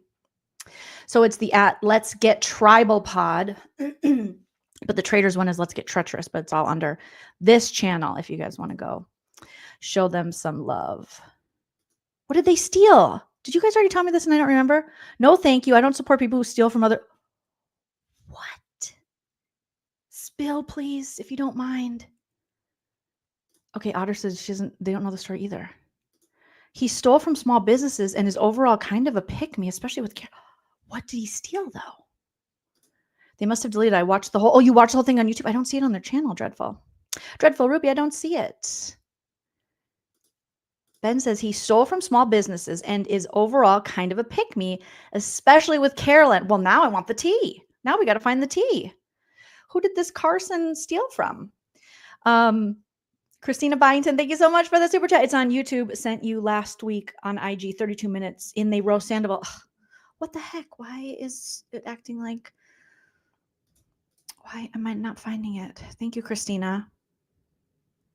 Yes, you did. You sent it to me 2 days ago. And I'm just opening your message now because I'm so behind on Instagram messages. If you can probably tell I didn't post. Okay, thank you. Yes, and look at Christina. She sends me a DM and says, around the 32-minute in, they discuss Sandoval and Brittany, rags on him, and imitates him playing the trumpet. Thank you, Christina. Thank you, Stephen. Thank you, all my wonderful friends. And, okay, follow the link. Lean Teamers. Oh, it's gone. The video's gone. Look what happens when I click on it. What happened? Did Tom? I bet Tom cried to her. Like a little... Look what pops up. Video unavailable. They put the video private. Oh, shit. Oh, thank you, Princess. Good to see you. They put the video private, you guys. What? The what? Because when Christina sent it to me, I see the link right there. Traders episode 8 discussion with Brittany Haynes. They put it on private. Why? Why? Oh, they kind of... Does anyone have a recording of this? I wonder if it's on Apple. And if they edited it. Oh, there's the times I should have got a recording of it. Oh my goodness. All right, let's see. Podcasts. This is crazy. All right, let's get treacherous. I wonder if they do have an audio version out. I wonder if they edited it. Okay, let's get, I know, tribal, treacherous. Okay, I guess it's just this one. Got it. Let's get tribal. So they have the Brittany Haynes episode in audio format, but not on YouTube. Interesting. Huh, right? Evelyn says, so weird. The video of the episode with Brittany is gone from her channel, right? What happened? Okay, let me go back. Okay, so you guys were saying that he stole, and I said, what did Ben steal, allegedly? And Survivor puzzles. What do you mean he stole Survivor puzzles? Did he start selling Survivor puzzles? I feel lost. Yeah, tea service, please. Give me a second to compile this tea spill. Thank you, Ben. Appreciate you. Dreadful says they kind of spoiled whether they or not they recruit. Oh, whether they recruit. Oh, for this upcoming episode, whether they recruited a trader or not. Oh, so they'll probably put it back up if that's the reason, Dreadful. At first, I was like, whether they recruit for their casting, but you're saying in this episode of Carolyn's podcast with this Carson guy where she interviews Brittany, they kind of spoiled whether the traders recruit another trader or whether they do a murder. So it'll probably be back up after the episode, I'm assuming. Oh, okay. Ben's got the tea. Obviously, allegedly, Okay. Everything we say is alleged, like I said. Don't sue me. Allegedly. Okay. So Ben says, all right. So the tea. So here's the tea on Carson, Carolyn's host, allegedly. I don't know this man. Allegedly, Carson collaborated with a small business to make survivor puzzles, but Carson played him and stole their ideas and his overall business kind of. What? That's part 1 of 2. Okay. I'll look for part 2, Ben. Osflagger, thank you so much for the super chat. Happy birthday, Joleen. Thanks for the smiles and giggles. Thank you so much. I appreciate that. Thank you, Osflagger. Thank you for telling me that I share a birthday with Ed Sheeran. I didn't know Ed Sheeran. I'm gonna add him to the list that we stated earlier. Me, Frodo, Paris Hilton, Michael Jordan. I think there's someone else. I forgot. All right. Ben says he has also kind of latched onto Carolyn because of how popular she was after their season, and even kind of had a falling out with their other co-star, Yam Yam. Also got in trouble with their podcast. What? Oh my gosh. Who knew this little Carson guy had so much? Well, I hope that's, I hate to hear that someone is stealing from another creative, especially a small business, because I know there are many great small businesses that, create these games. And I'm friends with some people, or I should say, acquaintances with some people that create fun games and all that. And I would hate if you work that hard and then it gets stolen. That's horrible. Joanne, thank you so much for the super chat. Joanne says, happiest birthday wishes, Jolene. I'm celebrating my daughter's birthday. Happy birthday to your daughter, Joanne. Also, love your parents. Thank you. I will tell them. I love them too. They're amazing. Shine says, I meant to watch the podcast this weekend and had it saved. It's gone. It's private. So since it's private, I think they're going to put it back up probably after Thursday's episode, because if, like Dreadful Ruby and some people were saying in the chat, if they did spoil the recruiting thing, maybe that's why they took it down. But then why is the audio version still up on Apple Podcasts? Maybe they edited that one. I don't know. Ben, you're being like Steven with all the info. So good stuff. That's very interesting. Jim, I really got to watch Carolyn's Survivor season, so I know what you guys are talking about here. Jim says the reality is Carolyn duped Yam Yam twice her season, and she doesn't get credit for it. Ooh, interesting. Jim says I could see him be salty about that. Oh, I got to watch this season. Oh no, Dreadful, I'm so sorry. You guys put your apologies in the chat for Dreadful Ruby, who says I share a birthday with Jax Taylor. Oh my God, I'm so sorry. I'm so sorry. But I'm going to look into this. I'm just going to Google it, right? Let's see. Carson Survivor stealing Survivor puzzle games. You guys always like my Google game. Okay. Oh, this is from okay. This got to Us Weekly. So this is like a legit allegedly. I did not know this. So let's take a look. It's in a book. Thank you guys for putting me onto this because I did not know. All right. Us Weekly was reporting in April of last year that Survivor contestant and 4th place finisher Carson Garrett, and that's Carolyn's co-host on her podcast, was best known going into the season as the NASA intern, damn, smarty, who prepped for the show by practicing on 3D printed puzzles often used in competitions. Can we also talk about I keep getting in my algorithm 3D printer purses or glass purses, and I'm like, what is going on here? Why do they think I want that or like that? Am I supposed to like that? Because I don't think I like that. I don't think I want a 3D printer purse or a glass. What am I going to do with a glass purse? I could see it for like a flower vase. Anyways, I digress. The show presented the puzzles as having been 3D printed by Garrett, but several sellers on Etsy have claimed he merely purchased them online. Oh no. A company called Outplay Puzzles is now accusing Garrett of stealing their puzzles and marketing ideas for his own business. Outplay Puzzles posted a lengthy thread via Twitter in which they say they met with Garrett, 22, okay, for coffee And Garrett later used almost every marketing tactic he suggested to sell his own puzzles. Garrett launched his puzzle company, Puzzle Knot, in December 2023. If you still don't know the full story of Carson and I'm going to share it one more time. The thread began, I just can't get past the hurt he put my business and myself through. Outplay then explained that they were initially excited to see one of their puzzled features on Survivor 44 segment that showed Garrett's prep. When the season ended, Outplay claimed they reached out to Garrett to discuss a paid partnership as a thank you for boosting the company's sales by showing the puzzles on Survivor. We met for coffee. I gave him free products to promote in his content, and we discussed payment. The thread continued.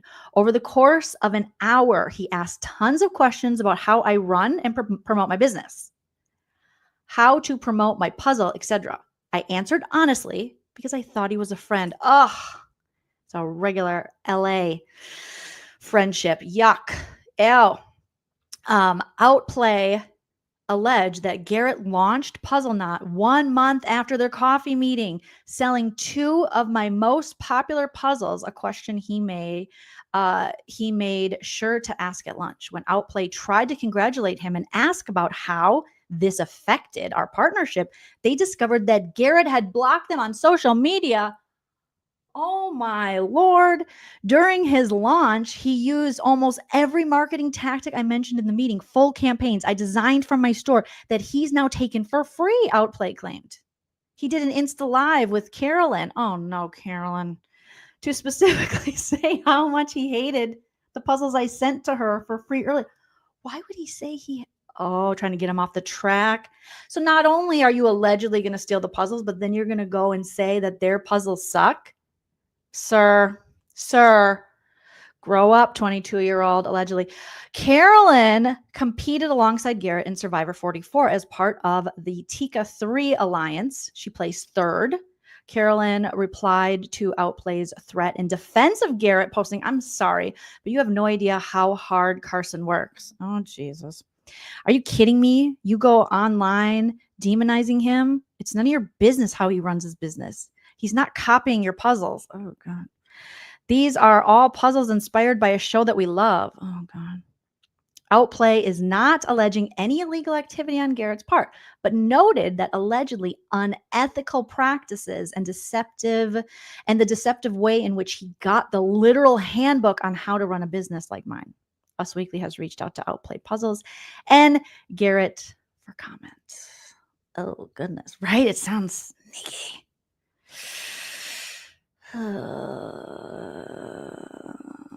Jim says, how is Outplay company mad? Someone resold their product and they really stole from Survivor anyway. Well, I will say, that's kind of like all the Etsy accounts that are able to make things based on the shows they like. Like I like to buy like Buffy the Vampire Slayer stuff from Etsy accounts that make like Buffy earrings and Buffy shirts and all that stuff.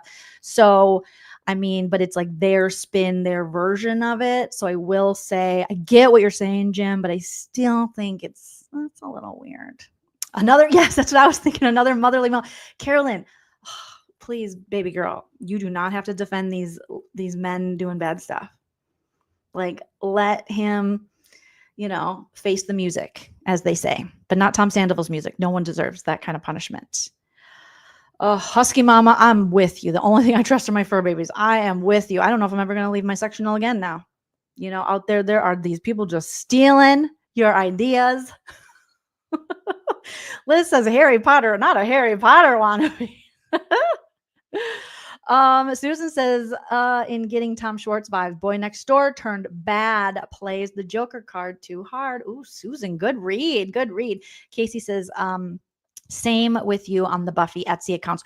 They're the Buffy Etsy accounts are amazing. And any of the, there's so many great creators on Etsy, and basing, their merch or their product that they make, their crafts or whatever off of certain shows.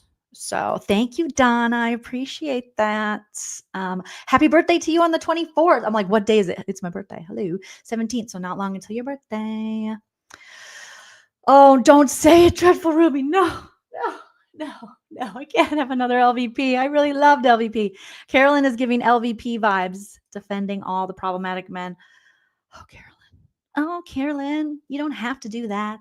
You can just let them all go straight to hell and have to stick up for themselves because they're big boys and they can stick up for themselves with their dicks. Oh God, I hate that.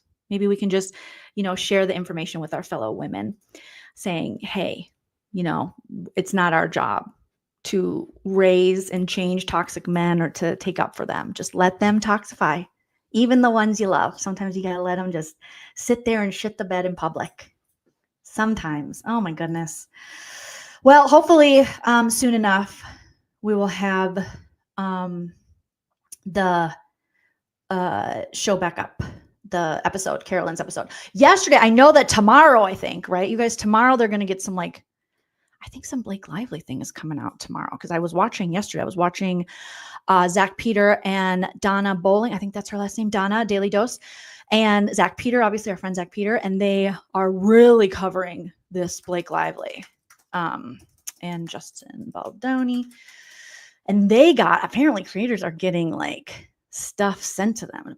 There was some Blake's updated lawsuit allegations that was 300 pages and they didn't know if it was for real or not there, but they were sending it to all these creators.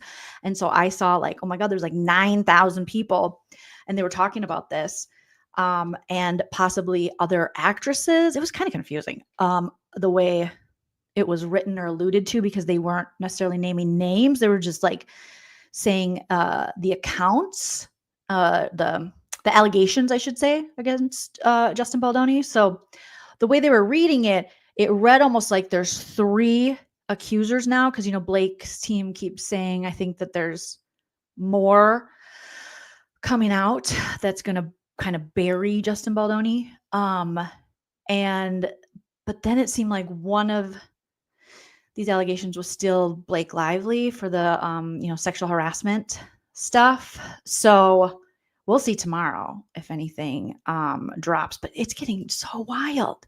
It's so impossible to keep up with. And then you got Candace Owen, get out of pop culture. What are you doing?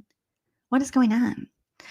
And then I saw Christina Coco post. I didn't watch the SNL 50, but apparently Ryan Reynolds and Blake Lively were in the audience, so were a lot of Hollywood stars and celebrities for the SNL 50-year anniversary. And Ryan Reynolds stood up and Tina Fey, I don't know if you guys saw this, and Amy Poehler, and they were like, oh, hey, it's Ryan Reynolds. What's new? Anything new? And he was like, no, why? What'd you hear? And then Blake's just looking up at him thinking, oh boy, oh boy, right? Candace Owen, bleh. Ugh, I feel like she's trying to make a comeback she didn't really need a comeback in the area she was in within politics as a right-wing grifter, but the pop culture audience is now she's great. And I'm like, maybe look up some stuff about Candace because she's not really that great. Well, definitely was a bit they were doing that definitely SNL was in on, Blake was in on, Ryan was in on. But I'm like, I don't know if this soon you want to, we'll see. We'll see. Right. And why? Follow the money. That's why Candace is going so hard on this. That's why she gives. And also, Candace Owen is not going to pass up an opportunity, whether Blake Lively's telling the truth or not. She's not going to pass up an opportunity to shit on a woman. Candace Owen's not going to do that. She is not going to. The grift is real. Mm-hmm. So yeah, she's hardcore Meg. It's I didn't watch it yet, Ben. I did not watch White Lotus yet. Mm-hmm. Yeah, it wasn't a very good. I don't know. At first, it's kind of yeah, why would you hear? But it's pretty serious. The stuff going on, right? Too soon. And it maybe just step away for a minute. But I think they think no, we're gonna stay in the public eye, and we're gonna force you. But I think the general consensus, you okay, Teddy? Is, a lot of people, the court of public opinion has kind of decided they do not like Ryan Reynolds and Blake Lively, and they do not believe them. Granted, we still have more things coming out, a trial that hasn't happened yet. I'm trying to stay as objective as I can. I'm not really that objective, but it's It's crazy. It's crazy. It was an old bit Tina and Amy did with Ryan. Okay. Well, it's interesting then to bring it back, especially during this time when stuff is definitely going on. Hating women is a passion project for Candace Owens. It really is. So when people are like, Candace Owens is doing a great job. No, she's following the money and she just hates women. Like that's what she does. And she does it well. If that's what you want to be known for doing. Ben says, who's worse, Candace Owens or just Pearly Things? I personally think Candace Owens because who's just Pearly Things? Should I know this? I gotta look it up. Just Pearly Things. Hannah Pearl Davis. Is she the one who shit her pants? Who loves guns and shit her pants? Is that her? Hannah Pearl Davis is an American YouTuber and cultural and political commentator. She is better known online as Just Pearly Things. You gotta go up there? Okay, come on. You go tell Dad to take you outside, okay? Jelly, we got a guy looking to go potty. Sorry, guys. A mother's duty. Okay, so she's better known online as Just Pearly Things or Pearl. Davis is known primarily for her cultural and political. Let's look her up. Let's see. Let's look her up on YouTube and see what she's doing. Just Pearly Things. Pearly Things. She's not the one who likes guns and shit her pants, is she? Oh, she has almost 2 million subscribers. It says 50% of women will be single and childless. Oh, we got a real wet right-wing grifter there. Oh my gosh, no way. Thank you, joleenlunzer's #1 fan. Thank you, Dana Maria says, happy birthday. My son turns 12 tomorrow. I have so many February birthdays in my family. Thanks for all you do, Joleen. Oh, you're so welcome. She's the biggest pick me. Let me just peek. Let me peek. I'm probably going to regret this, but let me peek. Because this video from 11 months ago. What's this? The Modern Woman Life Cycle, Dating Over 50. Call-in show. Oh, she's a Ben Shapiro simp. Joins the Simp Olympics. Oh, they're going to call the Simps. Oh, she's got Hoe of the Year. Okay. All right, cool. Enjoying single motherhood. Ashley St. Clair joins the 2 Baby Daddies Club. I wonder if we say that same thing about Elon Musk and Trump, who have multiple baby mamas, but okay. I got to see this video. 50% of women will be single and childless. Oh, I got to hear this. I'm probably going to regret it. I already regret it. Okay. Is she shitting on the? Well, I'm going to give her a chance. Maybe she'll be my new best friend. Okay. I'm going to speed her up just a little bit. Okay, this is just a 6-minute clip. Okay. Stanley study. Okay, so this is just Pearly Things, just the Pearly Things. How do I not know about this person? I don't know. I can only know about so many things. All right. Okay. That half of women are going to be single and childless between the ages of 25 and 45 by 2030. Now it's 2024. We're 6 years away and we're already starting to see this, right?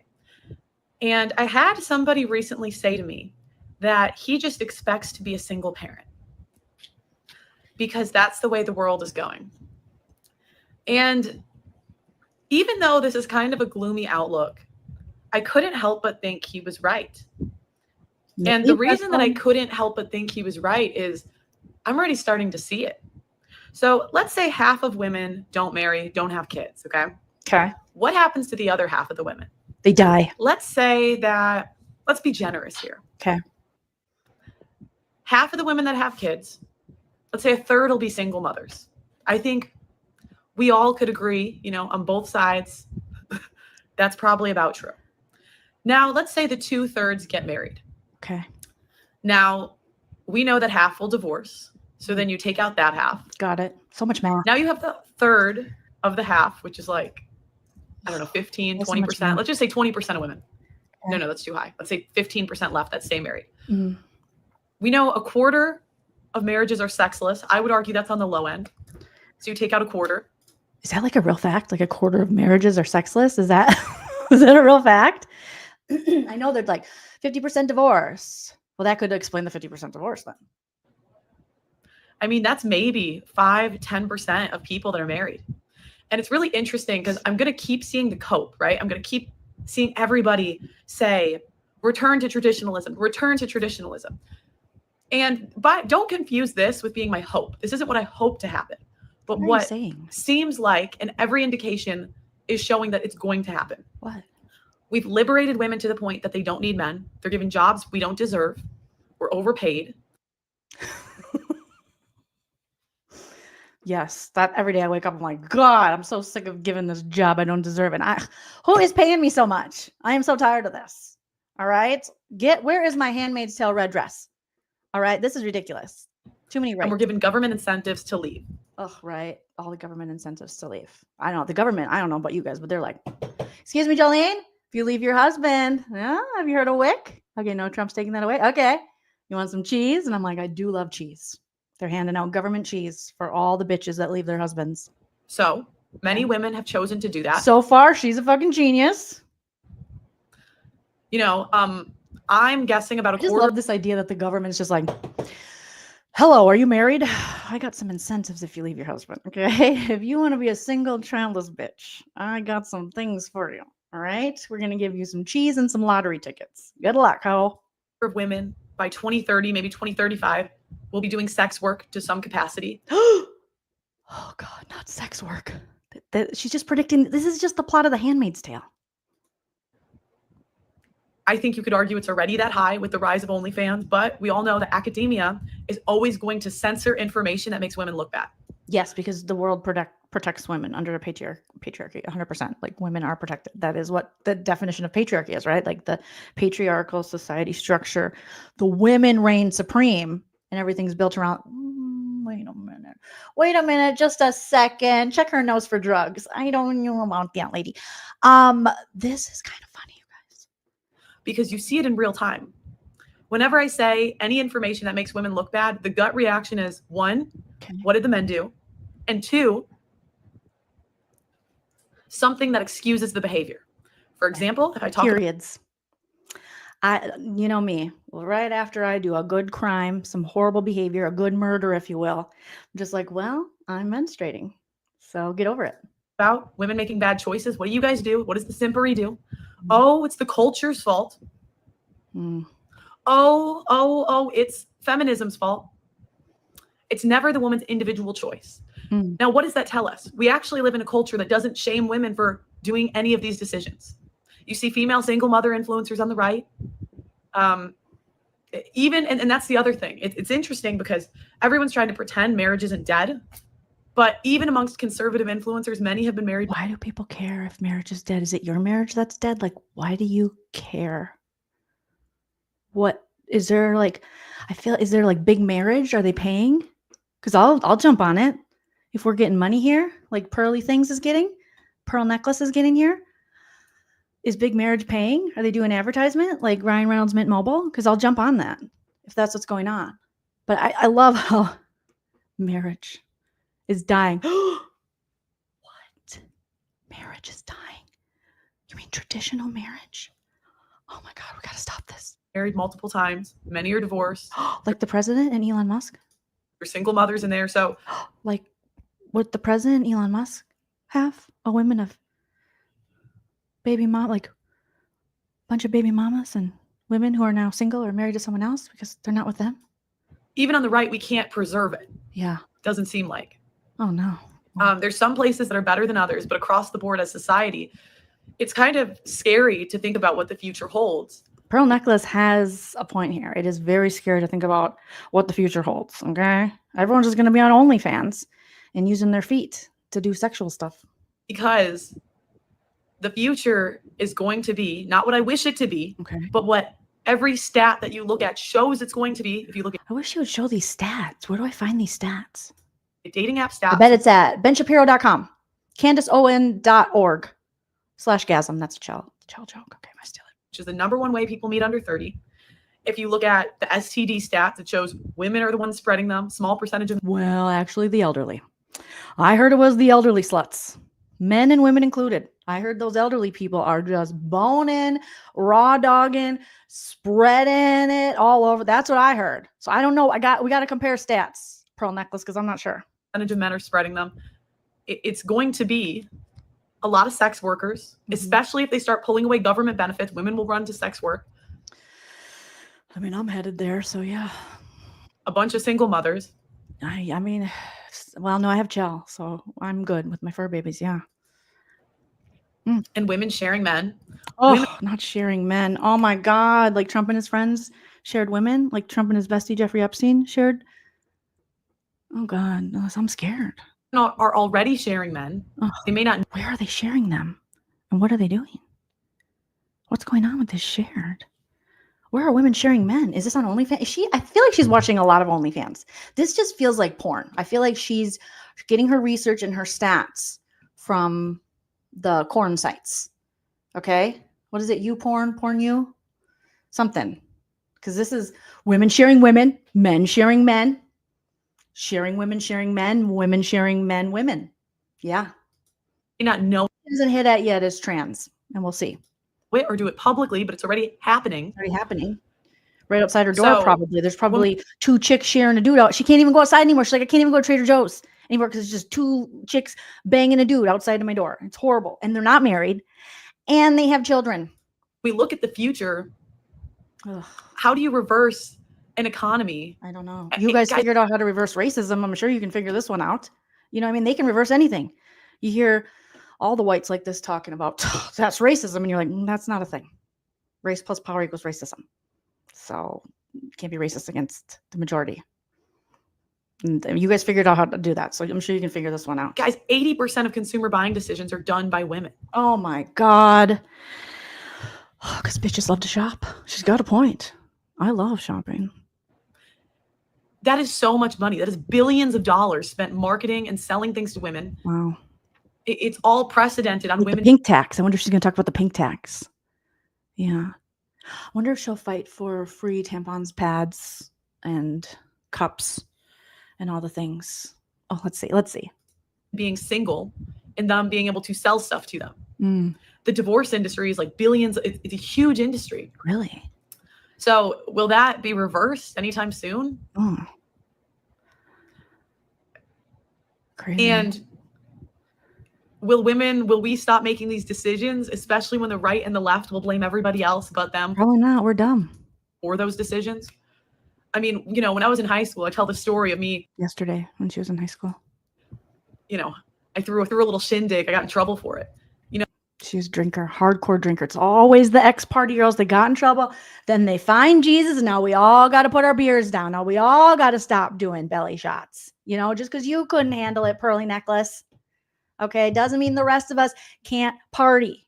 It's always these chicks who get baptized in their living room after having a good time. Well, you already got to have the good time. Let us have the good time too. And then we'll get baptized in our living room and Jesus will forgive us too. Oh, it's always these ones. You know, never did my dad say that wasn't your fault. Oh, your friends pressured you into doing this, even though they sort of did. But no, he didn't.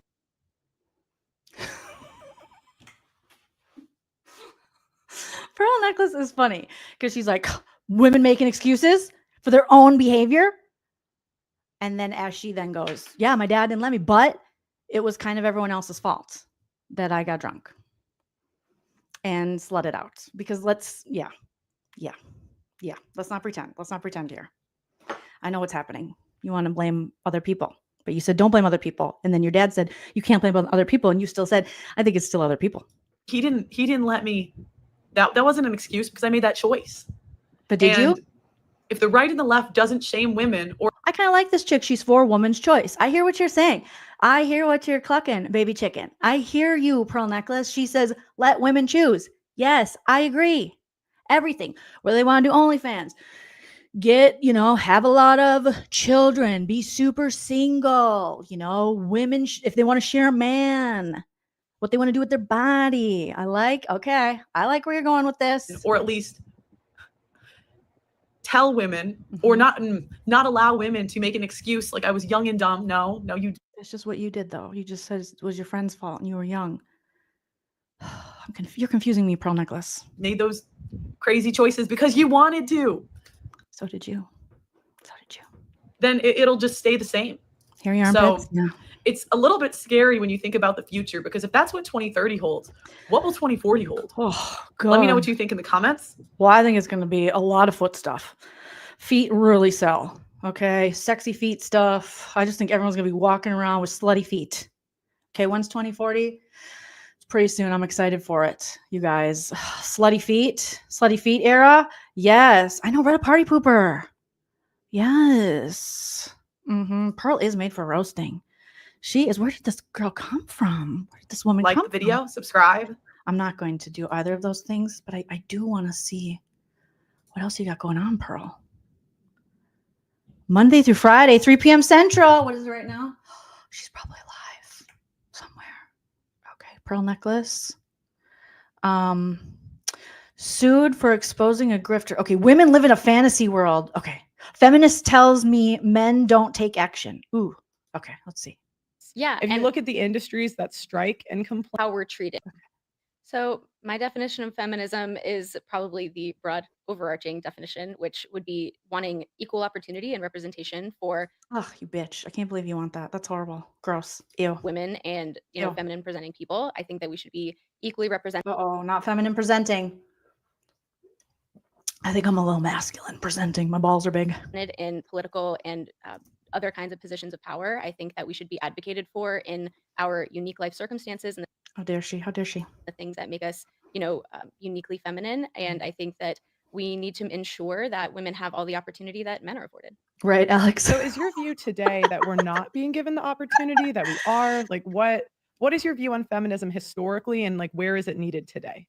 Yeah, so I think you, Michelle. where this conversation, especially in sort of like conservative spheres, gets confusing is that you tend to focus more on like legal barriers, that there's Okay. no laws that are preventing women from obtaining certain opportunities, applying for certain jobs, going to school, things like This that. feels like Where a- the more nuanced and modern view is there are no longer any legal barriers, but there are still plenty of societal barriers. There's a lot of discrimination, things like not having like maternity leave. No, see, no, because Pearl Necklace already told us, feminists, that the world is made for women and women's excuses, and women need to stop making excuses. And then Pearl Necklace made an excuse. She said, own your behavior. And then, but she also said women's choice. So I don't know, feminists. I might be on Team Pearl Necklace. The caregiving gap, things like that, that disproportionately inhibit women from being able to go after certain opportunities because of the responsibilities that heavily William, rely yes. on us, Pearl. instead of having a lot of that labor and unpaid domestic labor seen, respected, and divided. Okay, so how does that translate in 2024? How dare she? How dare she say those things? Dirty. Get to the foot stuff. Get to the foot, okay, of 2040. Is that what she said? Yeah. Like, how would that have affected me, for example? Well, I can't speak to you and your life Well, experience, yeah, but but I can speak to mine. okay, yeah, go ahead. So as a woman in medicine, that is a very long journey. I Oh, you're trying to have a career. That's your first mistake, according to Pearl Necklace. I got my bachelor's degree, my master's degree, my doctorate, and now I have my Did you, or did they just give it to you under the patriarchy, saying, "All right, here you go, sweetie," and they handed you a piece of paper and you couldn't read it, and you said it says doctor, and really it was a gift certificate to TGI Fridays that you hung on your wall.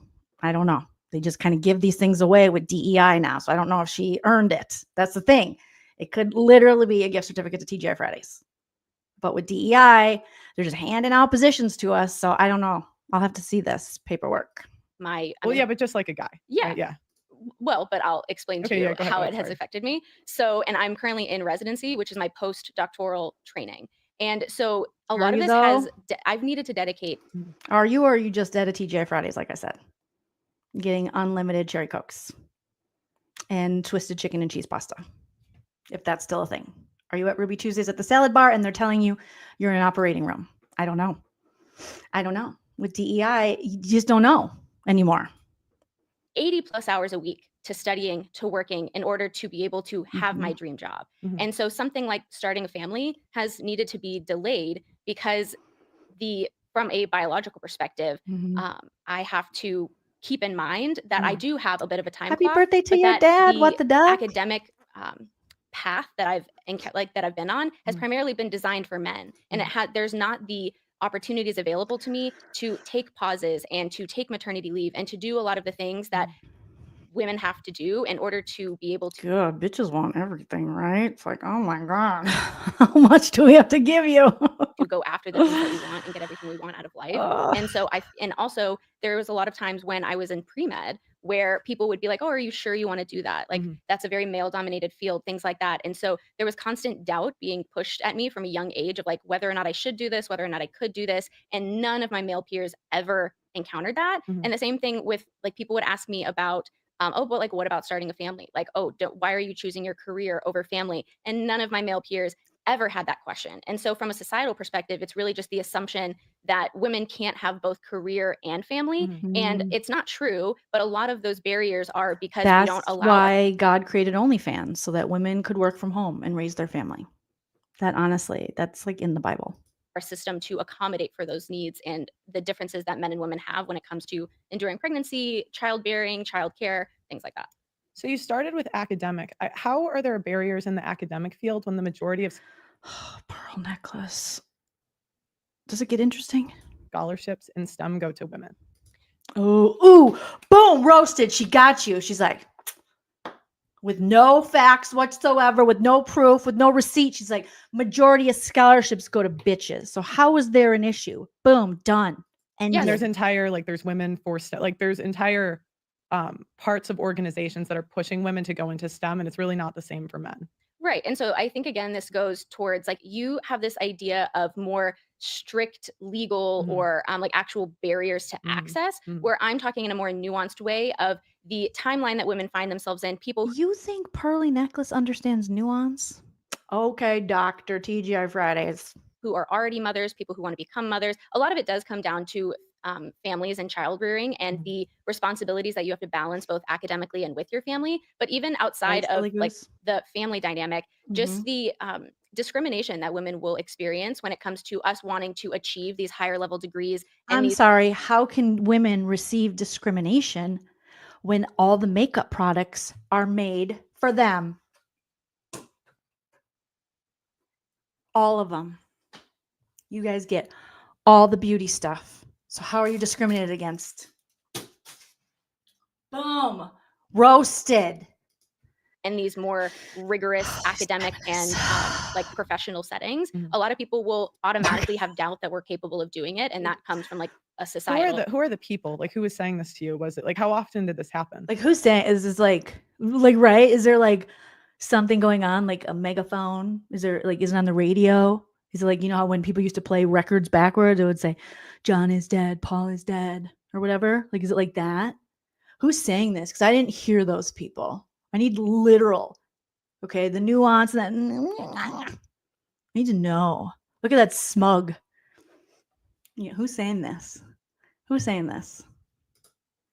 It happened a lot, especially in undergrad when I was pre-med. I was in like, was it from your family? Was it once a week? Like, I'm trying to understand the frequency of this discrimination. Yeah, so not my immediate family. My immediate family has always been my biggest cheerleaders. Okay. But definitely extended family, people. I was in a sorority in Texas, so definitely people who I encountered in. Oh, so you were a slut. That's what Pearl's gonna say next.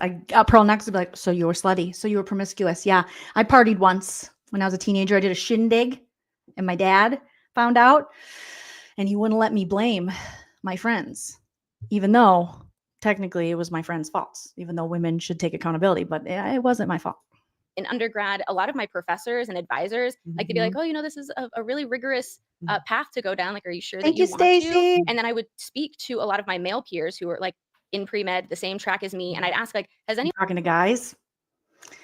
Looks like you're just asking to get pregnant. Okay. What were you wearing when you're talking to the guys? Were these the same guys that let you into the doctor program? Come on now. No one ever told you like you couldn't do this or that you should think about something else, and they would all say no. Do you think it's because women quit more? Because I mean, the data shows that women quit. I love how she just looks at her computer. Because the data shows the data, and they're like, you're looking at wax melts, strawberry, and cream. Yeah, but this is the data. Clearly, you can see here the candle daddy. Candle daddy didn't quit. There's no candle mommy. Just candle daddy. Women quit. These women are big titted quitters. That's what Pearl Necklace is saying. Quit careers in STEM quicker than men. Right. And that goes back to what I was talking about, right? Because you have to look at the reason. The responsibilities that are left on women to raise the family and the pressure that women have to stop doing their jobs and not men, and that men can be out of the office, but if you're not, you're shamed for it. We get it, feminists, but me and Pearly Necklace, we're not here for those excuses, except for when it works for our narrative. Reasons that they're quitting. And a lot of times it's because of things like discrimination against them, which creates a hostile work environment and a hostile academic environment, or they're not able to balance the data. Like, the what needs is of their the family. discrimination? It just sounds like it's words you don't like. Like, people say words that they don't like to men all the time. It just sounds like words you don't like. People say words to men they don't like all the time. Like they'll say small penis, and men don't like that, but they'll say it. We have to protect the men. The men are really hurting. It seems like, men, are you hearing this? Yeah, it's me, Pearl Necklace. I'm your Shiro or hero. Okay, because we don't need a female version of that. Oh, lame. Okay, stop gendering things. All right. Yeah, well, I mean, I'm here, right? I'm a doctor now, so it didn't bother me. Are you though? Are you? Pearl Necklace doesn't believe you. But I think it's pretty disingenuous to believe that those words don't have an impact, because words do matter. And when undergrad is, they don't matter. Words do not matter, which is why I believe we should change the Gulf of Mexico to the Gulf of America, and Greenland we should occupy, take over by, and name Red, White, and Blue Land. Okay, and I believe that we should go back to naming Mount McKinley and other things. But words don't matter. But if you call it the Gulf of Mexico, you are not patriotic and you're an asshole. And then we can't drill. So, okay.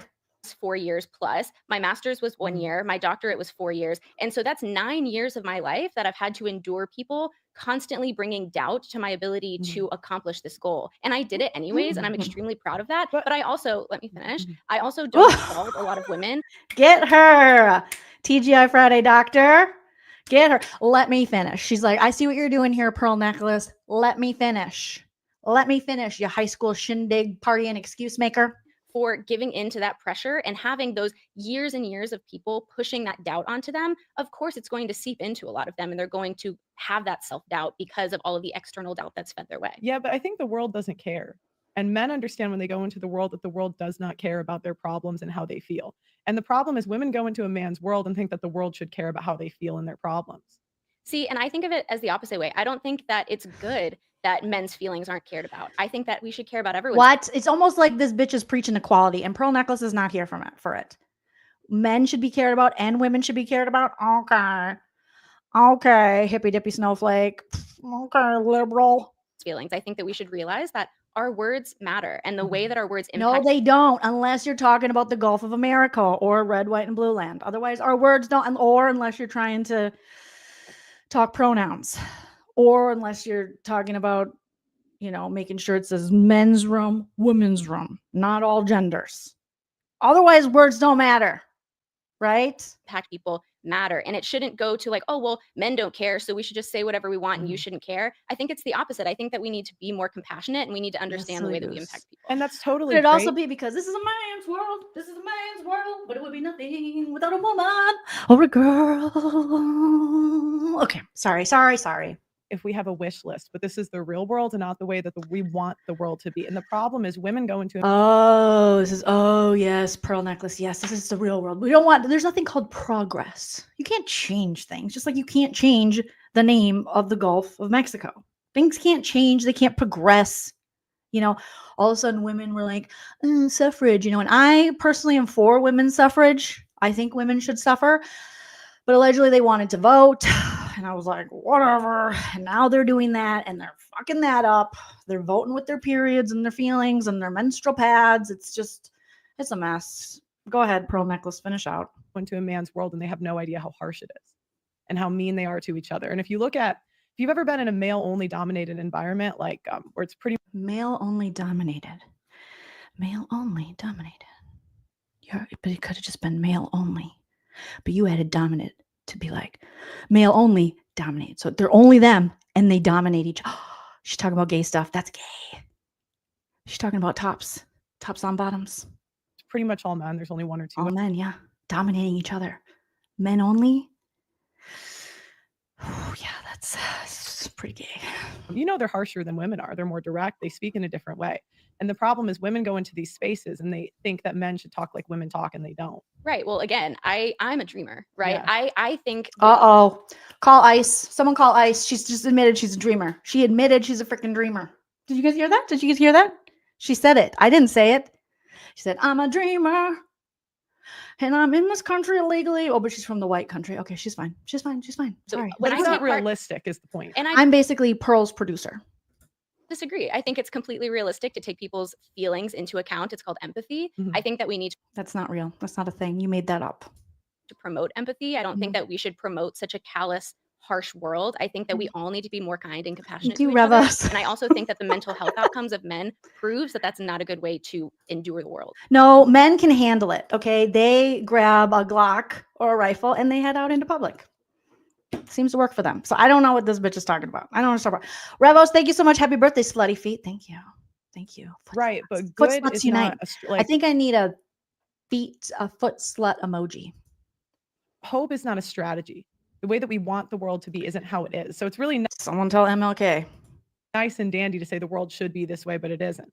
And men have an understanding of how the world is and they don't complain. So see, men are smart. Men are logical. Men are like, this shit's working for me. So stay the fuck out of my way. You know what I'm saying? Oh, the thing is, you keep talking about. They complain all the time. So I'll give you an example. So you're talking about all this stuff that you endured in your career, and that's fine. You know, I think it's really great that you're a doctor. Like it's very impressive. That's hard to do, right? Yeah. Yeah. Yeah.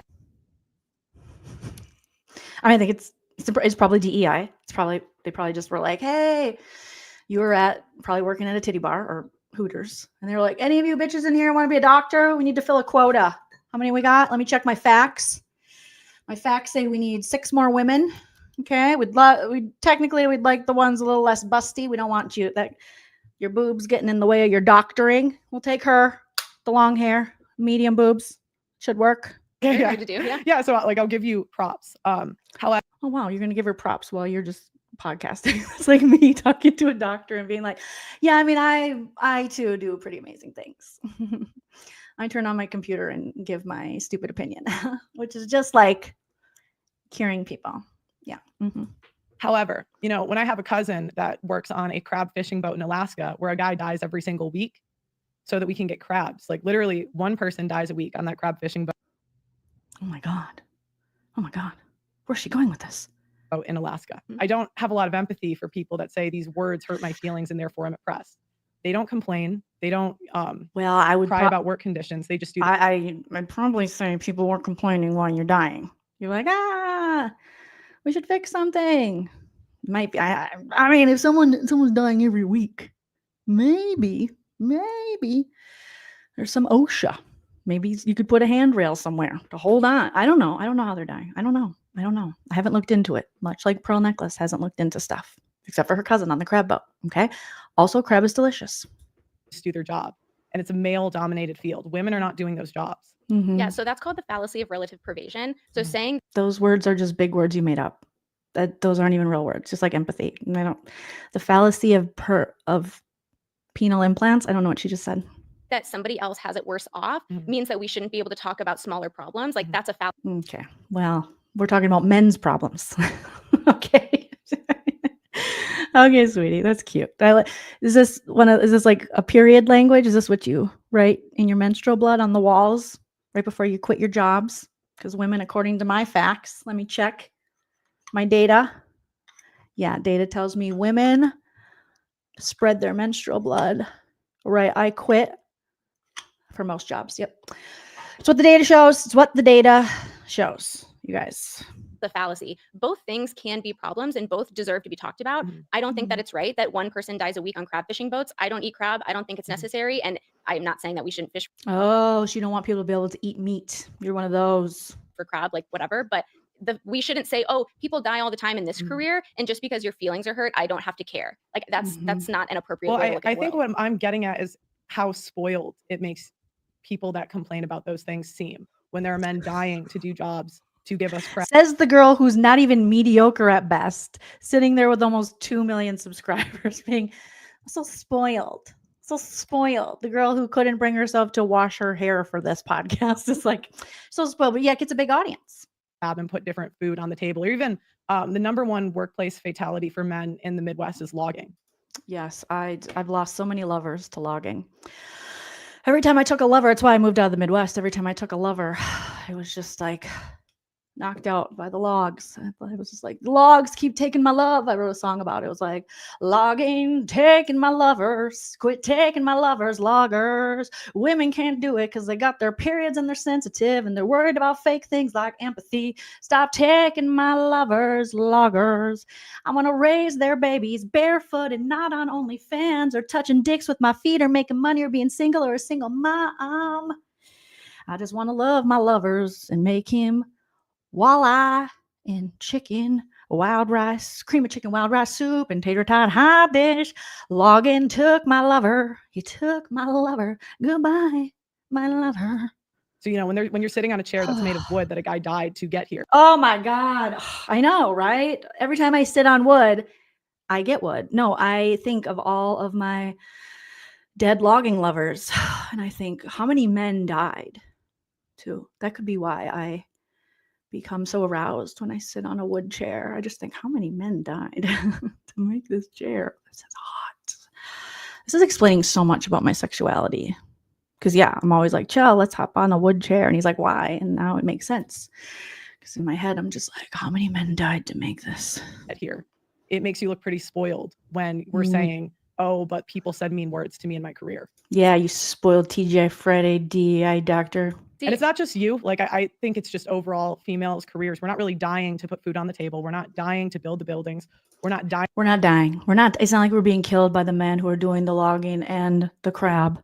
It's not like every Dateline episode is basically occasionally you'll get a lady who's like, oops, I might have buried my ex-husband in the backyard, never reported him missing, and then got married on the same spot where I buried him 5 years earlier, only for the police to find him under a bonfire pit. And I'm remarried to a guy that's cuter than him. And then I'm going to blame my kid, which is a real Dateline episode, for killing the husband.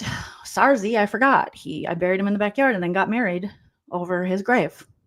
Occasionally there's that, but for the most part, it's a lot of lady deaths. Okay. Dying to do any of these things. Yeah. And so I don't think we really have a right Good to point. complain that we're so oppressed Pearl. when men are doing most of the hard jobs in society. Yeah, I mean, you're allowed to have that opinion. It's the wrong opinion, but if you're allowed to have You're allowed to. I love how she's like, crab boating and logging. Men are doing all the hardest jobs. Crabbing and logging. You know, all the men. I'm sure there's probably 80 men right now in this chat of 200 who are, you know, like, yeah, I'm logging right now. Okay. I am logging, which is, you know, also another word for maybe dropping a deuce, but, or crabbing. Those are the two things that 1910 pearl necklace is thinking of. I don't think that anybody should die at their This girl just like pwned her, and Pearl's like, men are doing most of the hard jobs in society. Yeah, I mean, you're allowed to have that opinion. It's the wrong opinion, but if you're allowed to have it. I don't think that anybody should die at their job. I think that if we really... What? How do we know you're even working hard enough if you're not willing to die? Okay? It's not even you're like, what are you, a doctor? If you're not dying, are you really working? And if you're not dying, are you really living? Think about it. I didn't. Want to talk about the way that men enter into these dangerous career paths and the way that their lives are just seen as fodder. Like they are just, you know, seen as expendable. And I think that's wrong. I think that there is space for both conversations. There's a space to say that. Whoa. You are fucking with Pearl Necklace's narrative that all feminists and women who believe in equality and women's rights as well hate men. You're fucking this up, feminist TJ Friday doctor. Okay. Because how is Pearl going to keep fighting for the men as a pick me? They're not going to finger you, Pearl. For doing that. They're not going to. I'm just telling you, if you're looking for a good fingerling, this isn't the way to get it. All right, you got to get on the apps. You got to get on Foot Finder or something if you're looking for a good fingerling for this. But yeah, this is not going. If I was Pearl's producer, I'd be like, abandon ship. We got to find one of the hateful ones. Did you have her lift her pits? Well, there's your first mistake. We need the hairy pitted ones. Yeah, the ones that are like dripping sweat off you. Okay, quoting Ani DeFranco on the regular. This is a Tegan and Sarah feminist. Too soft, too cute. Wants equality, has empathy. Men don't deserve to be harmed in their workplace the same way that women don't deserve to be harmed in their workplace. But men understand that that's the only way things get done. I don't agree with that. Well, you cannot agree, but how else has it ever been done? Men have always died to protect and build civilizations. Yeah, and civilization is supposed to progress. Civilization is supposed to improve on itself. If we stay... Whoa. She just said the bad word, progress. She's probably a progressive. Stagnant, then we're doing it wrong. If we're looking at these careers and saying, hey, people are dying, we should look at why they're dying and we should address it and we should fix it. We shouldn't just accept it. Yeah, and I think that's a very female way of looking at things because you've never been in that position where you have to... Well, logical Lynn, the doctor over here, just being logical and then being told by Pearl, the emotional one in the conversation. I think that's a female way to look at it. You never really looked into this. You don't know what you're talking about. Pragmatically solve those types of problems. The same way, I'm not going to know how to stop the men dying on fishing boats. You're not going to know either. Right. That's not my job. Someone figure it out. The men are dying. I mean, are we just going to stand here and have a podcast while the men are dying on fishing boats? And all my lovers I'm losing to logging? How cavalier Pearl Necklace talks about this. The men are dying. Right now, let me check my statistics. Right now, a man just died catching me delicious crab for Outback. Oh God, I don't know what to do. But it's easy to say, oh, this shouldn't happen. The same way we could say, like, we shouldn't have anyone die in war, but we want to be safe. Do you not think that there are people whose job is dedicated to improving worker safety? Like, those jobs exist. It's not my job. It's not your job, but those jobs exist. Mhm. And you should argue that they need to have more responsibility. They need to be doing their job better. Like workers unions, safety commissions. Like, Pearl, she said workers unions. Pearl is definitely not or she's probably a Pearl girl. There are actual jobs and committees and boards dedicated to worker safety. And if they're not doing their jobs appropriately, then that's a totally separate conversation. Yeah. And again, this is all stuff that sounds nice, but it's just not very pragmatic. Again. Yeah. How dare that bitch give like she's very specific in what she's talking about. And Pearl just gets back. Pearl Necklace is like, here's a blanket statement. That sounds cute. That sounds nice, but shush, hun, shush, shush, shush, shush. Shush, shush, shush. Shh. You're cuter when you don't talk. Men have always died to protect and build civilization. Men, yup. Dead men, dead men, dead men. Yup. Get it, Pearl. The difference is in the past, they used to get thank you and an appreciation. And now thank you, dead men. Thank you for dying, dead men. I am someone who regularly toasts dead men. Thank you, dead men. Cheers. Ask Chell. I'm constantly not celebrating, appreciating dead men. All the time. You're right, Pearl Necklace. Oh, they don't. Because feminism has convinced women that our jobs are equally as important to men's, and they're not. Yeah, and society. Right? They're not. They're not. Some would say they're more important. They're not.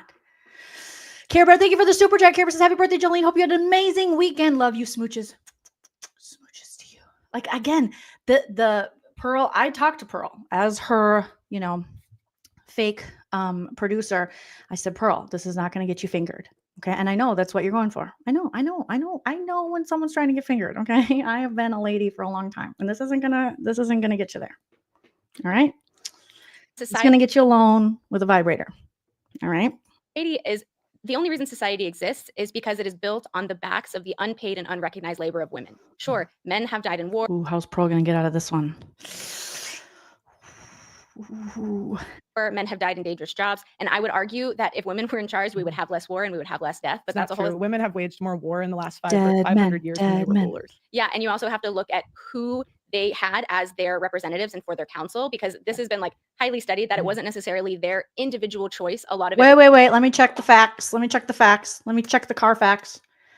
Okay. According to this, my data is saying women start more wars. Women are worry.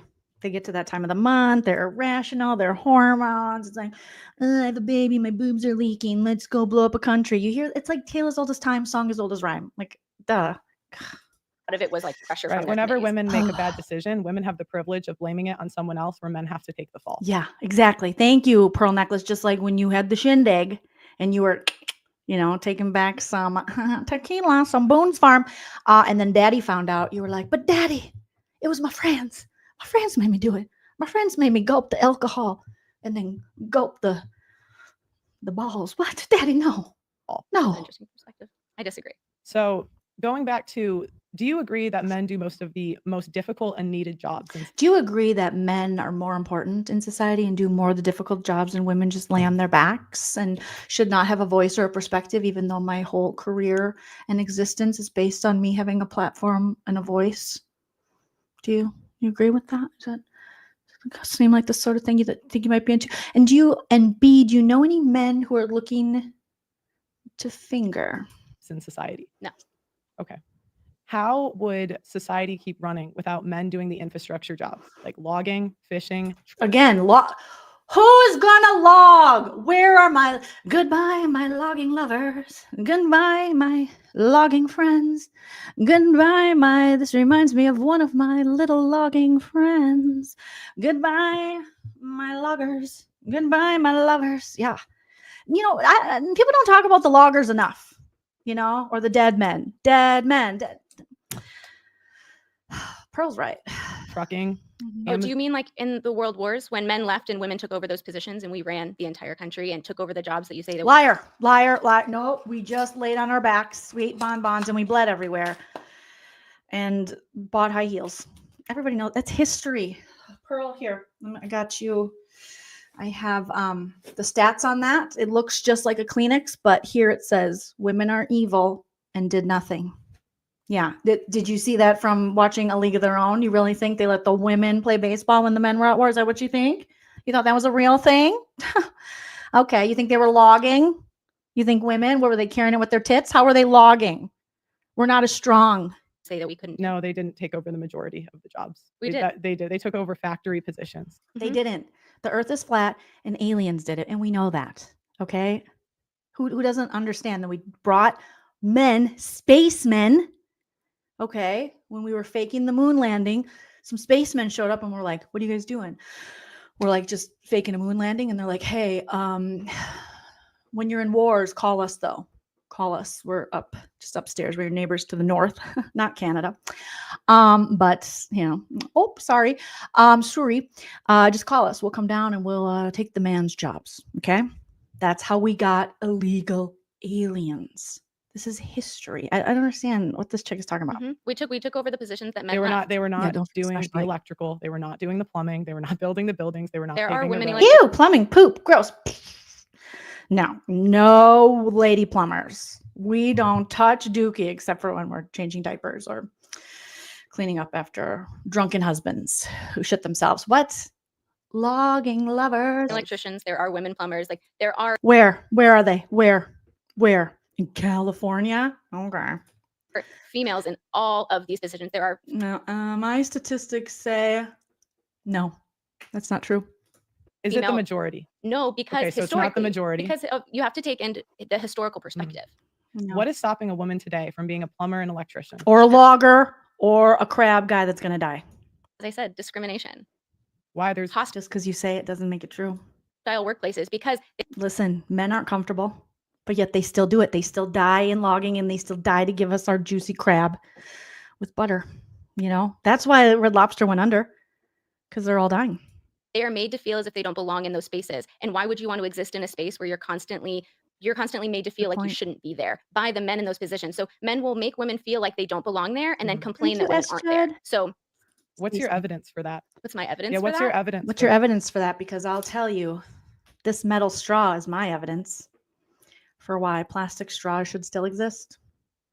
Here's my evidence on why men, you know, who didn't invent this, a man.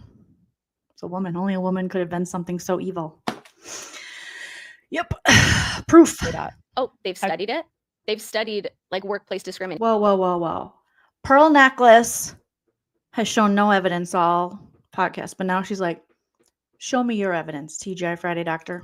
With women in in male-dominated fields. What's the data? And they've said that the women feel like they're not wanted. And that's why they're not doing it. Not just not That's wanted, not welcome. That's very convenient. You know, here's the thing. Men don't care if they're Husky Mama don't lie. Husky Mama says, I was a backcountry park ranger in the Smokies and most guys I know couldn't husky. That was a figment of your imagination during menstruation. That's what Pearl Necklace said. You didn't do that. Okay. And if you did, it was because DEI. Yeah. I didn't say that. Pearl said it. Pearl Necklace said that. And she's also looking for a fingering. If you know any of those guys and they're down. They're not welcome. They don't expect people to just accept them into a group like women do. Because again, men live in the real world. Women do not. And I don't want you guys to get the wrong idea about fingering. I'm talking about, you know, when you go through the hair. I love that feeling. And by vibrator, I mean the vibrating hairbrush, like ooh, on your head. Oh, so nice. It's so nice. Because women are not sexual beings. We're baby makers. That's it. put the juice inside me and get out of here. Okay. I'm ovulating. That's it. We live in this play pretend world where we're given more credit for what we actually do than we do. So I've seen you speak many times about the detrimental effects that all of these things have on men's mental health, and that they have a higher rate of suicide. They have all these things. And so I think that it's really interesting that you care a lot, seemingly, about men's mental health. But then at the same time, you'll say, oh, men don't care if you're mean to them. Men don't care if they're not welcomed. You say all of these things that haven't. Listen, Pearl Necklace didn't say men don't care. She just said men deal with it. They'll, they just take you out. No big deal. No big deal. We know this. Lady. Impact on men's mental health. So I think to care about one, you have to recognize how it impacts the other. What I'm saying is men understand that that's the real world, and they know there's nothing they can do to change that.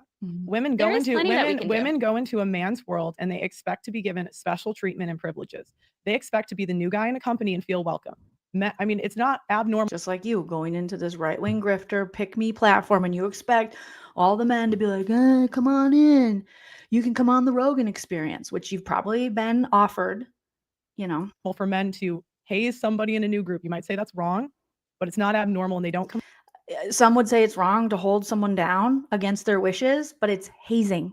Okay, take advantage of them, make them drink a lot of alcohol, maybe touch them. Some would say it was wrong. Others would say it's just a nice, soft haze.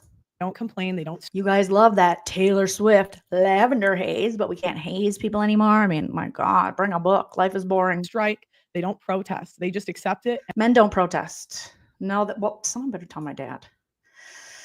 Gosh darn it, someone better tell Papa that Pearl is saying that Pearl girl, she's a Pearl girl. Who's going to tell my dad that he's not a man? Oh, shit. Who's going to make that call to Papa? He's going to be upset because his whole life he's identified as a man. Now he's all of a sudden a woman. Men don't protest. Pearl says men do not protest. Oh, God. Papa's going to be pissed. Speaking of a man's world. Whew. Oh, who's going to tell my dad? Who's going to tell my Teamster dad? Oh, God. Good luck, Pearl. He's not going to like that. And they accept the world as it is instead of doing a wish list that will never become true. Do they really accept it, and are they really okay with it when the statistics behind men's mental health proves that it does impact them? They just internalize it. Women make sure that we prioritize empathy and communication. So when we feel like we're not being welcomed, when we feel like we're being wronged, we want to improve the communication to improve the circumstance. We're better at complaining. I would say we're better at communication. We're better at. I will agree with Pearl there, because she has complained this whole time with no facts, no substance, no entertainment value other than making fun of her. Yeah, she's complained the whole way. So yes, Pearl is a part of that. Complaining about the stuff we don't like, where men don't complain. That's what I said. Right. That's what I said. Men don't complain. I complain. Pearl girl, Pearl Necklace. I'm complaining right now. The whole thing exists for me to complain. For men to pick me for fingering. Don't complain because they internalize it, and then instead they just unalign themselves. Complain. That's not they a don't proper complain coping because strategy. The world doesn't give them sympathy. Pretty women, young women get a ton of sympathy. Oh, she just fudged up. Oh, Pearl, you ruined it. Did you hear? It's pretty women. She's mad at pretty women. She doesn't feel pretty, so she's mad at pretty and young women. Oh, that's what it is. Oh, it's that pitting them against each other, the competitiveness that's created within the patriarchy to hate other women. And if you hate other women, then your star will rise, because there can only be one. There's only one chosen one for the women. We must push down the prettiest. Ani DeFranco has a lyric for that, because everyone harbors a secret hatred for the prettiest girl in the room. God help you if you are an ugly girl. Of course, too pretty is also your doom, because everyone harbors a secret hatred for the prettiest girl in the room. Oh, Pearl. Who hurt you in junior high? Which guy didn't call you back? Because the prettier one. Which I would argue we're all beautiful. Even you with your ugly personality is beautiful. Deep, deep, deep down in therapy. Lots of therapy. Let's hear her say it again. Internalize it, and then instead they just unalign themselves. That's not a proper coping because strategy. The world doesn't give them sympathy. Pretty women, young women get a ton of. She had to correct herself because pretty women came out. Did Julia Roberts hurt her? Pretty Woman. She saw Pretty Woman and she was like, fuck women forever. I'll never be like that. They're sluts. Don't complain because they internalize it, and then instead they just unalive themselves. That's not they a don't proper complain coping because strategy. the world doesn't give them sympathy.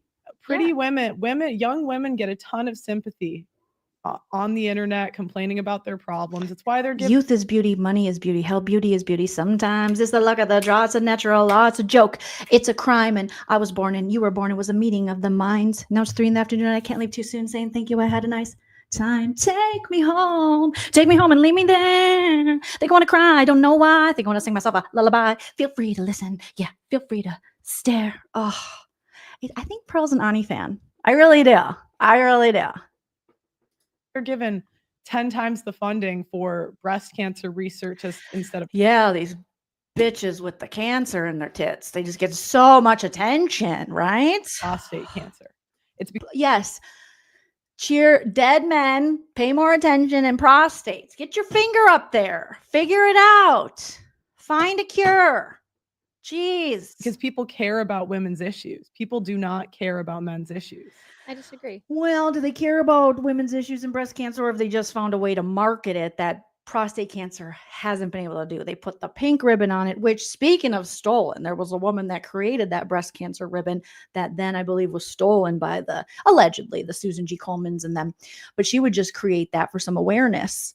And it was more of a salmon color, I believe, at the time. And then it became this pink ribbon. And now they just splash pink and a pink ribbon on stuff, and they sell it. So breast cancer, unfortunately, has become like a business, a big business. Speaking of big business with big divorce, breast cancer, unfortunately, with all the money they have, you would think by now there would be closer to a cure. But some might argue that some people don't have the best intentions when it comes to a cure because they make too much money off breast cancer itself. And they throw something pink on it and then they sell it during October or another time of year. And people think they're supporting this breast cancer thing.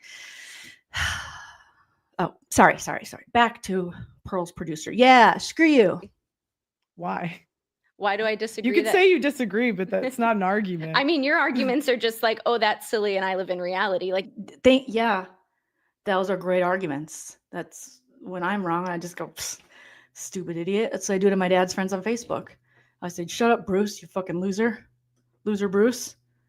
Cuck, go sit in your cuck chair. Jack off to your Orange King, Bruce. I do that shit all the time. Those are perfectly good arguments. Like, you're not giving me any realistic responses either. Well, I'm giving you realistic responses. I said men do the majority of infrastructure jobs. They're the majority of workplace deaths. And to dead men. I think Pearl has a fetish for dead men. She won't stop bringing up the dead ones.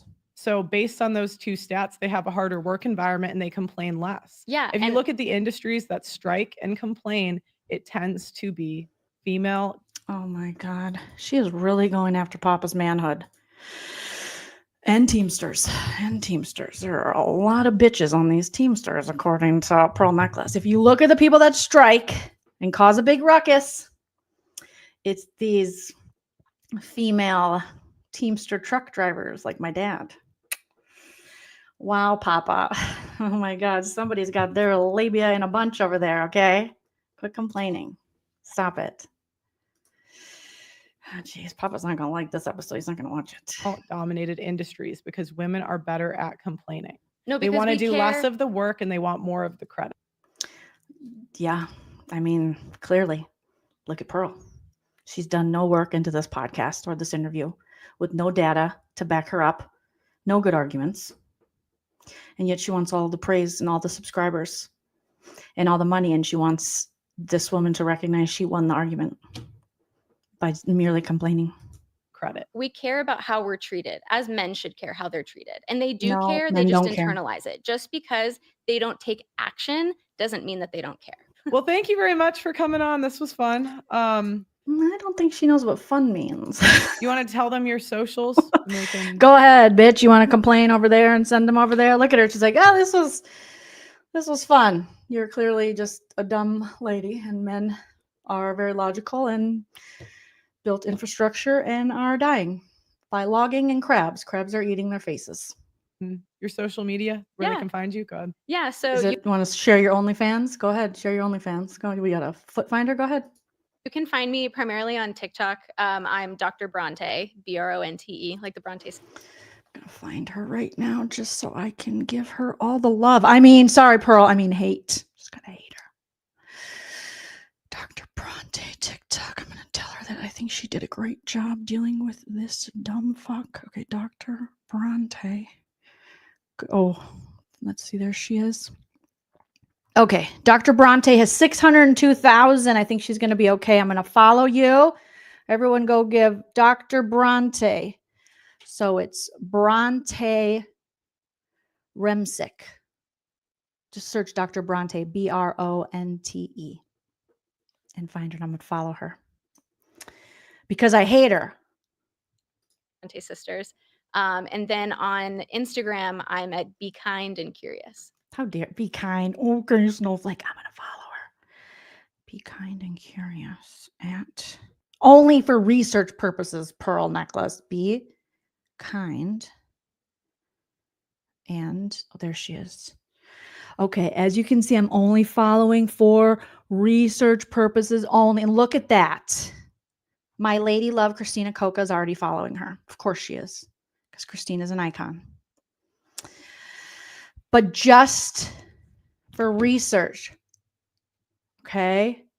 Justice for the dead men, the loggers, the loving loggers. Cool. And you're welcome to use any of the clips, shorts, whatever for your social media. Guys. Jesus Christ. It's like, cool. Well, I mean, you're welcome to use any of this garbage if you want to. I don't know. Guys, that's that about that. Okay, so thanks for fucking coming. I don't have any feelings. I'm not like a woman. Who do you think is right? Feel free, put. Definitely not you. Definitely not you. Whatever, either or, her stuff, my stuff. Whoever the fuck's her or me, whatever her name is, her stuff, my stuff, whatever. Either way, I'm going to make money off this shit. Okay, the grift is real. I believe in this stuff. Okay. Like the video on your way out and subscribe to the channel. Thank you guys so much for watching. And I will talk to you guys next time. Bye-bye. Yeah. If you look at the industry. Bye-bye. Goodbye, my login love. Goodbye. Goodbye. Goodbye. Goodbye.